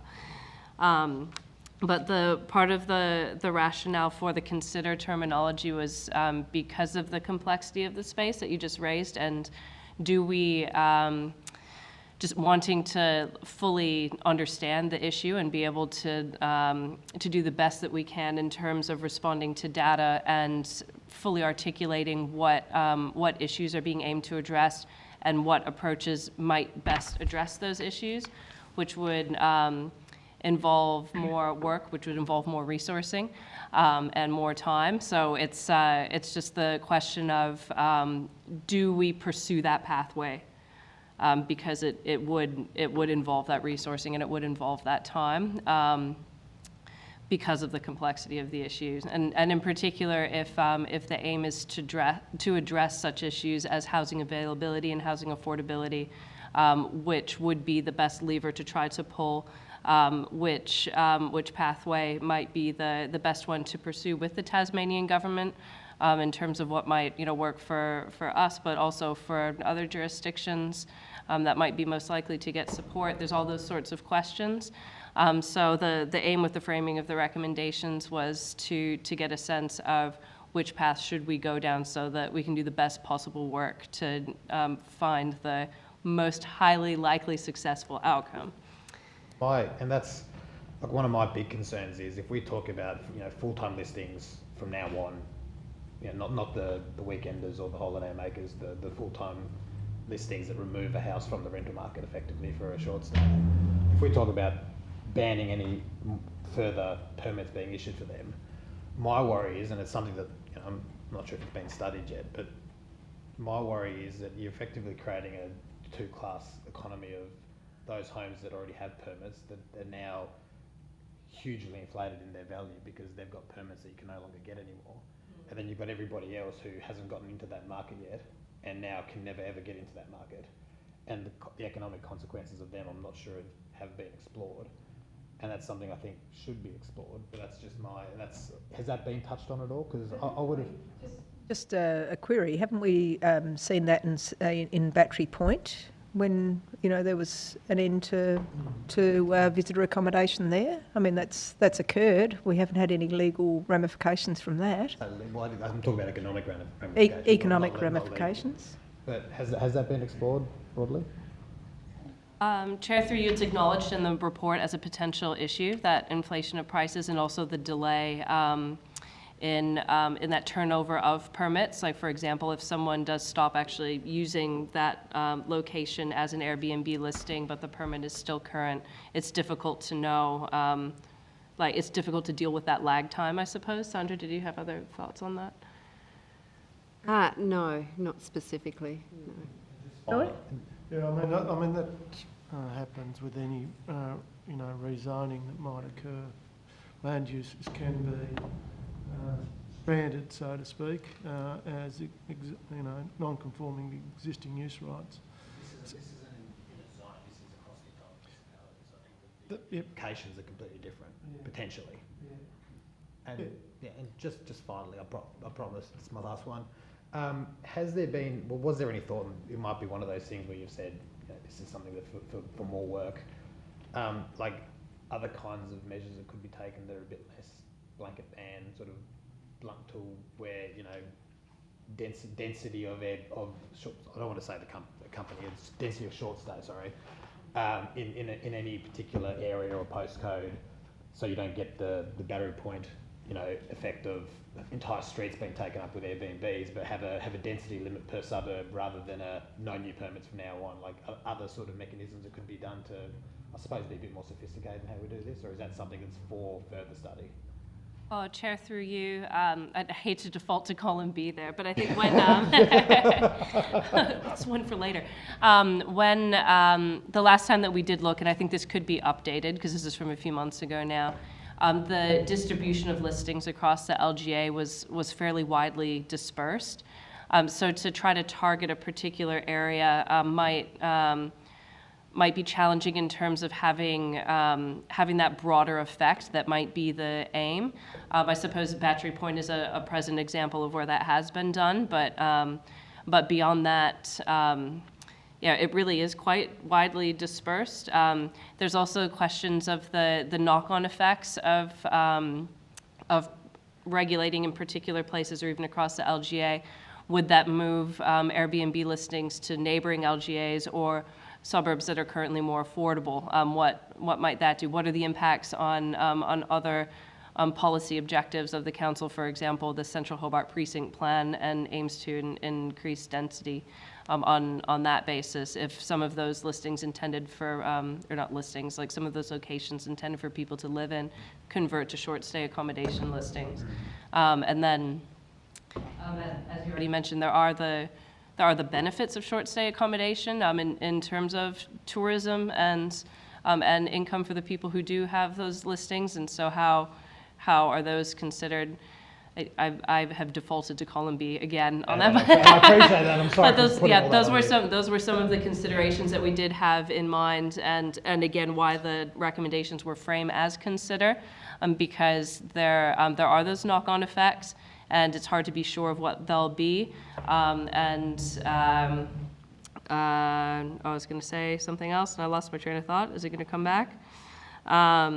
There's also the resourcing involved in enforcing those regulations, and I think that's something that cities have found really quite difficult, how to actually monitor the listings, given that uneven data landscape, and that it's difficult to know which entire listings are detached homes or ancillary dwellings or somebody's boat or whatever. And that does come at quite a cost, which I think some cities do fund that through the cost of permits, but again, because it's like such a complex landscape in terms of the regulatory environment and that being managed by the Tasmanian government, it's not something that we have full control over, so. Did you want to add anything? No, I'll go to Councillor Dutta. Thank you, Chair. Firstly, just want to make an observation and say thank you for the report. I think it's very well done, and there's some good statistics and evidence provided that would help us along to make this decision. So thank you so much. First of all, just a clarification with regards to the permits that issued to the short stay. So once it's issued, it stays with them forever, isn't it? Chair, not necessarily. If they don't act on it within the specified time, then the permit will lapse. And if they do, even if they do act on it, and then the use ceases for a period of time, 2 years, for example, the permit will lapse. Okay. Now, and the question that I have here is, with regards to recommendation 1, we have the power, the council has the power to, in fact, immediately, as it were, insert another area to say that is another area. Say, for example, Sandy Bay, similar to Battery Point. We have the power to do that. Mr. Noy or Ms. Hogue? Through you, Chair, no, we don't. That not with the interim planning scheme because of the planning directive that's in place. It is complex legislation, but a planning directive overrides anything in an interim scheme.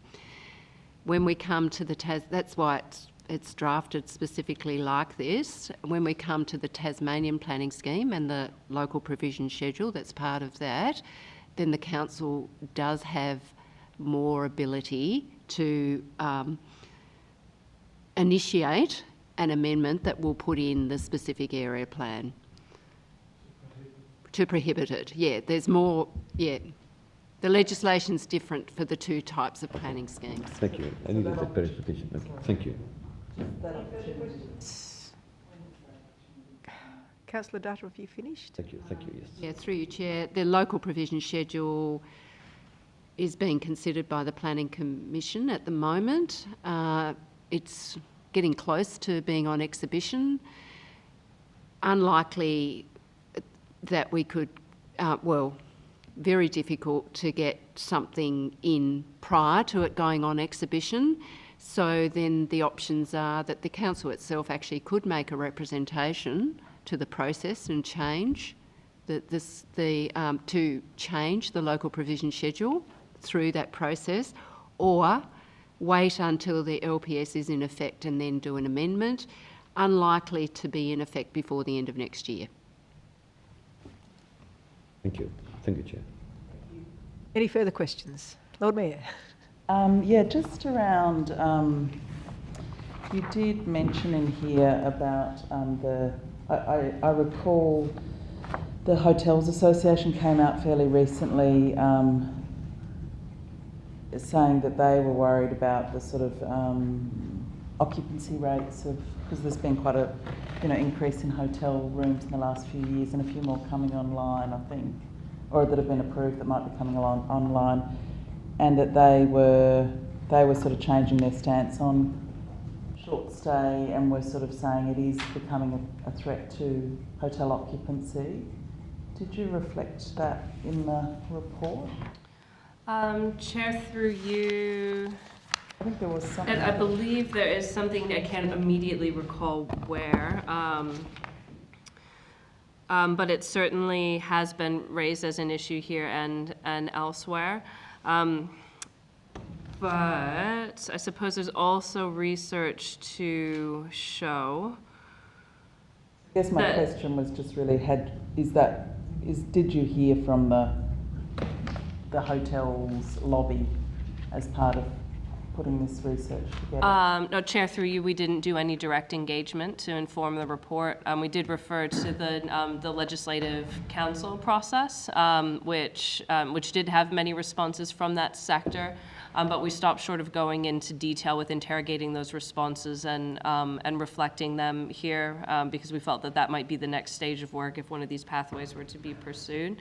I think there have been examples in other cities around the world where the hotel peak bodies and lobby groups have raised occupancy rates as an issue. Equally, there's also been research to show that it's different demographics that prefer staying in hotels to staying in an Airbnb or short stay accommodation option and vice versa. Yeah. So I think we could probably find information to reflect sort of both those stances. Sure. Okay. Just another question was around, what was that? Oh, the state government, on a number of occasions, both the Minister and the Premier basically said when things were raised about vacancy rates being low and the impact of short stay accommodation, said very clearly, publicly, well, councils can modify this for their own, to reflect their own housing supply issues. So what were they referring to? If they've kind of almost said, we expect you to do this, we expect you to, if you've got less supply, we expect you to kind of modify what do you think they were referring, like what pathway were they referring to? Planning question? It's more of a planning question. Yeah, Ms. Hogue? Chair, through you, I think what that brings to mind immediately for me is the Legislative Council process, where there's a recommendation from that committee for properties other than a principal place of residence, local government authorities be provided with discretionary powers to issue permits regarding short stay accommodation, which the Tasmanian government supported in principle. And they frame that as, under the current interim planning schemes and the new Tasmanian planning schemes, planning authorities have the discretion to seek amendments to the planning rules for short stay accommodation where there is a valid planning reason to justify the variation. So just interpreting that is the state government endorsing option one, us taking option one, in principle. Yeah.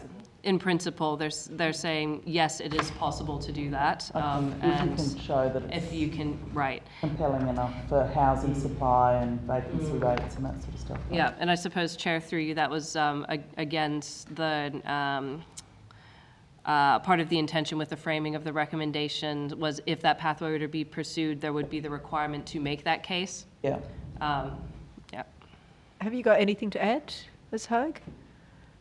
Through you, Chair, no, nothing further, just agreeing with that. That's my interpretation of what they're saying as well, that there are avenues. I am interested to note that they talk about under the current interim scheme as well as the new Tasmanian planning scheme, because my understanding of the legislation is you don't really have any options under the current interim scheme, but you certainly do under the new Tasmanian planning scheme.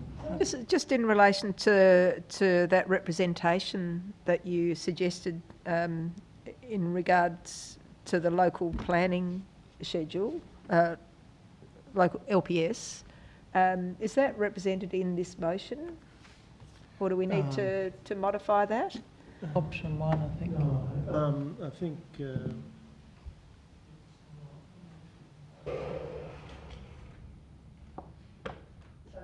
and that we... I think it's option one, Chair. No, it's not, because I think it's that representation specifically that you're talking about, Ms Hogue, that we'd have to... Could you read it to allow such a representation to be considered for inclusion as it's currently worded? I think you might be able to interpret it that you could seek to make a to put something before you to make a representation to have that prohibition to be inserted. All right. Well, if that's carried forward, then I think that would be useful. Is there any further discussion or a further debate as such? Alderman Barakis. Thank you, Chair. And I'll just echo what we've heard. This is a complex space. There's complex externalities and consequences that can come out of this. I don't oppose further investigating this. I personally would think that there are more sophisticated mechanisms we can use, but I don't oppose us continuing to look into this, continuing to look for solutions here. I'm very concerned about us removing the words consider from this, given what we've just heard and the advice that we've received as to the amount of work that needs to be done, the amount of further research that needs to be undertaken. For us to just go into this, willy-nilly saying, yep, no, we're happy, let's just regulate this, I think will come with consequences. And I'm not comfortable. I'd be foreshadowing the original recommendations that are in front of them. So not just for part one, but for all of those areas? Yes. Yeah. Okay. Thank you. And yeah, look, I'd really urge everybody to look into the potential impacts that we can have. And there's a reason why, as was said, this is a complex space. It's not a simple one lever, one output fix the problem. It's a complex space, and we can do some either significant good to the housing space and the market, or we can do some significant harm to the housing market in Hobart. So this isn't something that we should just jump in the deep end and hope for the best. We do need to get this one right, and there's legal implications, there's economic implications, and we do need to take that seriously. Otherwise, what's the point of us doing what we're doing? So look, I'd be foreshadowing the initial recommendations. Councillor Harvey. I'm just not sure why we wouldn't make a definitive decision rather than consider, because what you're suggesting is we want more reports. That's what consider means, that we want to investigate it more and more and more, and we haven't made a decision to actually do anything other than to continue to investigate, which is often part of our problem, that we paralyse ourselves with wanting to know more and more and have more and more reports written, and we spend all our time there rather than making a decision. So I'm happy to remove the word consider from the recommendations in order to be a bit more decisive about the action we take as a council. Consequences be damned. Yeah, well, no, there's not. I don't think there'll be the consequences you're anticipating. What you're suggesting is we don't make a decision, that we just continue to consider. So I'm happy to make a decision tonight. Point of order, Chair. That's not what well, no, I'm advocating that we make a decision to continue to explore this, not that we advocate not to make a decision. That's not what's being proposed at all. Yeah, okay, thank you. I don't think it's a point of order, and can we just keep it through the chair rather than across the table? Thank you. This has gone on for, I don't know how many years now we've talked about Airbnb. So I'm happy to put the original motion that I suggested by removing the word consider and putting in a better option. Thank you. For each of those. Lord Mayor, then Councillor Coates. Question, I guess to sort of help maybe reassure Alderman Barakis about the steps in the process that would still need to occur. I mean, if we were, through you, Chair, for whoever wants to respond, if we were to actually create a specific area plan and design that and submit it as a submission to the Tasmanian Planning Commission, there'd sort of have to be quite a bit of further work, and then my understanding would be that the Tasmanian Planning Commission would sort of interrogate that and have hearings and all that sort of thing. Can someone just sort of clarify that it's not like we do it and it all just sort of happens tomorrow. There'd be quite a long step and other people making the decision, is that correct? Yeah. Look, I think you've summarised it reasonably well. We would, as officers, need to do some further work around what a specific area plan might look like, what the extent of it would be.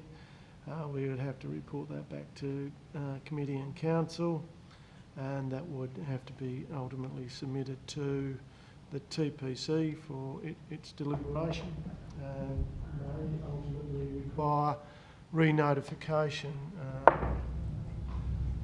I'm correct, Sandra, so to the wider public for them to have an opportunity to voice their support or otherwise such a specific area.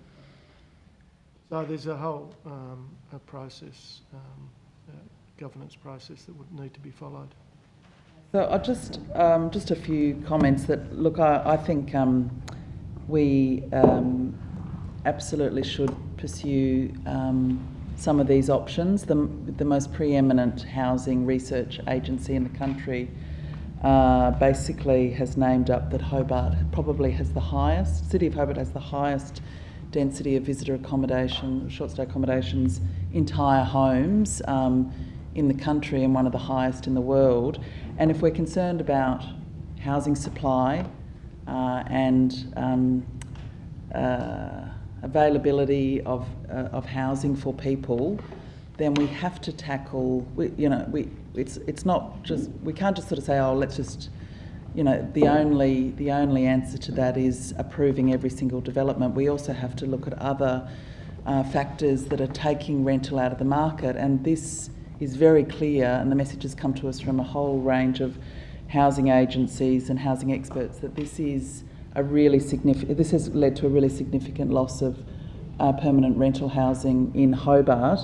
Now, we're not going to take anyone's permits away from them, so everyone who's already got a permit, there's still, probably in the order of 12 or 1,300 permits already out there, and any rules we did create would actually still certainly not target people that were renting out their granny flat, renting out their downstairs rooms, had the traditional Airbnb where the host is present. So we're backing that in, and we're saying, go for it. If you've got a house and some spare rooms and a granny flat, go for it. That can grow, that can keep growing forever. That can grow until every single homeowner's got a sort of B&B in their spare room. There's plenty of room for that sort of growth, but what we would be targeting are these entire homes that are used temporarily at very, very high rates that are still available for negative gearing.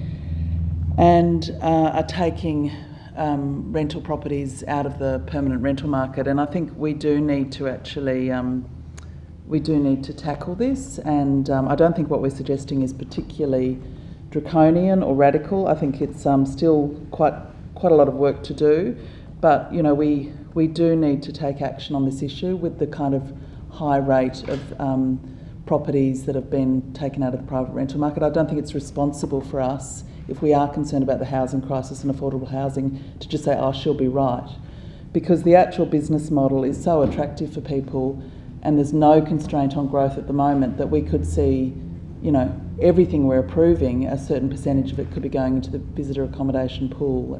So I think we do need to tackle it in some ways. Thank you. Councillor Coates. Look, thank you, Chair. I guess I'll make a few comments in regards to the report to begin with, and then talk specifically through the recommendations. First of all, thank you. I think it's very detailed. Obviously, the questions were being asked as to what methods do exist. How can we as a planning authority and as a council work through them, and how does this interact? And I think you've done a very good job of providing us with ultimately what are levers and tools. You know, and I think when even the way the recommendations are written, when it says council can consider the option of inserting one or more specific plans. Number two, we could consider a blanket ban. You know, presumably those ones, one would happen, one wouldn't. You wouldn't do both at the same time because they seem to overlap. But you know, it's the report itself goes through high detail as to the you know, the challenges, I guess, that are in this space. But you know, to take a step back, I think what's, to me, the key one here is number 4. You know, I think it's a very bold statement to assume that we're going to go back to what the housing market was like pre-COVID, what tourism market was like pre-COVID, and the demand for short-stay whole homes. You know, as we sit here at the moment, the vast majority of Australians are banned from even visiting Hobart, let alone taking up a rental house. But, you know, I think we do have a role in advocating and getting, I mean, it was one of the recommendation 5 of the short stay accommodation report, this housing supply forecasting. I think number 4 is a very strong recommendation and something that helps us. As to this, what we have here, number 1, 2 and 3, look, I don't find myself supporting Councillor Harvey's motion removing the words considered, or we just sort of jump down those paths. I find that a little bit preemptive. I think there are options, and there are options that this report now highlights and talks through the methods, but ultimately, you know, I think they're tools we need to probably keep in the drawer at this stage. You know, I think we could consider, sure, but I think to immediately jump down a path of inserting one of these, of advocating to the Minister to issue a directive immediately, or to look at updating our regulations in line of New South Wales, is ultimately just I think moving a step too far, given that we don't know what the demand and the market will be in 2021, in 2022, in 2023. I think the world has changed a little bit with COVID, and ultimately, I think as well, we have good stuff that's coming down the pipeline in terms of meeting potential demand for tourist accommodation. I mean, at the moment, we still have hotels taken out of the market that are acting as quarantine hotels. We have a big development, 200 metres from where I sit, that we know is coming on the market shortly. I think that number 4 one is the critical one, which is the housing supply forecast. You know, if we get that right, that then can you know, help us make proper decisions if we were to look down the path of numbers 1, 2 and 3. And I guess that's my sort of general take of this, but I think the actual work that's been done is very informative, it's very good, but I find myself struggling to support any of the recommendations other than recommendation 4, and when it comes to 1, 2 and 3, I think it definitely needs to be a consider, because, you know, I don't think we want to jump down the rabbit hole where we might find that it's not so much of an issue going forward. And I do note that, you know, I think ultimately where we'll need to land will be the situation where we shouldn't be in any way casting aspersions upon those that actually want to provide this sort of accommodation for visitors. You know, there are costs, but there are also benefits. And, you know, I think some of these tools need to be wielded carefully because they can be blunt tools. And look, not to say that in certain circumstances it's not appropriate they get used, but, you know, I think given we're currently sitting in 2021, we've got a scenario where most of the country can't even visit. I think we need to push as much as possible that we get that housing supply forecast bit right, so that when the world does hopefully normalise, we can be in the best position possible for the benefit of the city. That's my view. Thanks. Thank you. Okay, I'll just say thank you so much for the work that's been put into this report. I think it's a vital piece of information on which we make our decision. And to me, we've had such a transfer of houses. You know, we know of various people who have lost their rental properties because of short stay accommodation. And whilst there is a place, obviously, for short stay accommodation, I think we have to tread where others fear to tread in relation to this, to addressing this chronic shortage of rental accommodation. 0.3% vacancy.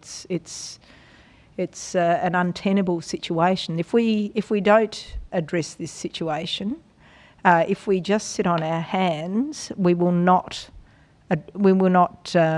render this problem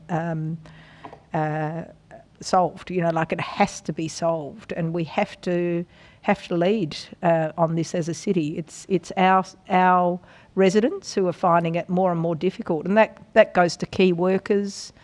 It goes to those who should be able to afford to rent a property, but there are no properties available in our municipality. So if we don't address this ongoing march, and, you know, we have seen in the last development applications lists this continued march to have more visitor accommodation. So it's not abating. It's still seen as a viable option. So it's time that we demand of the government that they consider this. And Alderman Barakis, you're obviously in the housing portfolio for the minister. So, and I know that's not your jurisdiction tonight, but there's certainly a lot of considerations that minister must make in relation to housing and addressing some of these issues. Point of order there. This would be a matter for the planning minister, not the housing minister. Sorry? This would be a matter for the planning minister. It's a different portfolio altogether. Different minister. Well, housing is a broader concept, but thank you. All right, so I'll put the motion as moved and modified. Can we just get a clarification of that change amendment, please? Mm-hmm. So, Councillor Harvey? one would be council pursue the insertion of one or more specific areas. Number two, council advocate to the minister. 3, council advocate for statewide. And 4, council advocate to the Tas government. So they're all positive actions rather than more delay and research and study for endlessly. Thank you. Councillor Coates? Just a question for you, I presume to the mover. Would you be okay if we separated number 4 out? I think that one's a bit of a different ilk in terms of this recommendation. I'd be happy to do that. Okay, we'll consider firstly part 4 of the motion. I'll put that. Those in favour? Aye. Aye. Those against? Motion's carried unanimously. Parts 1 to 3? Aye. Those against? Show of hands. Those in favour? Lord Mayor, Councillor Dutto, Councillor Harding, the Deputy Lord Mayor. Those against? So the parts 1 to 3 are carried. So that will go to full council with the recommendation to act on all of those issues to address that. So thank you very much. I'll ask somebody to move part 10, unless there were any questions without notice that have arisen from this, or can we... Oh, Councillor Dutta. Oh, so you're moving Yes. part 10. Yes. Okay. So we'll move into the closed portion of the meeting. Those in favour? Those against? Items carried. So can members of the public leave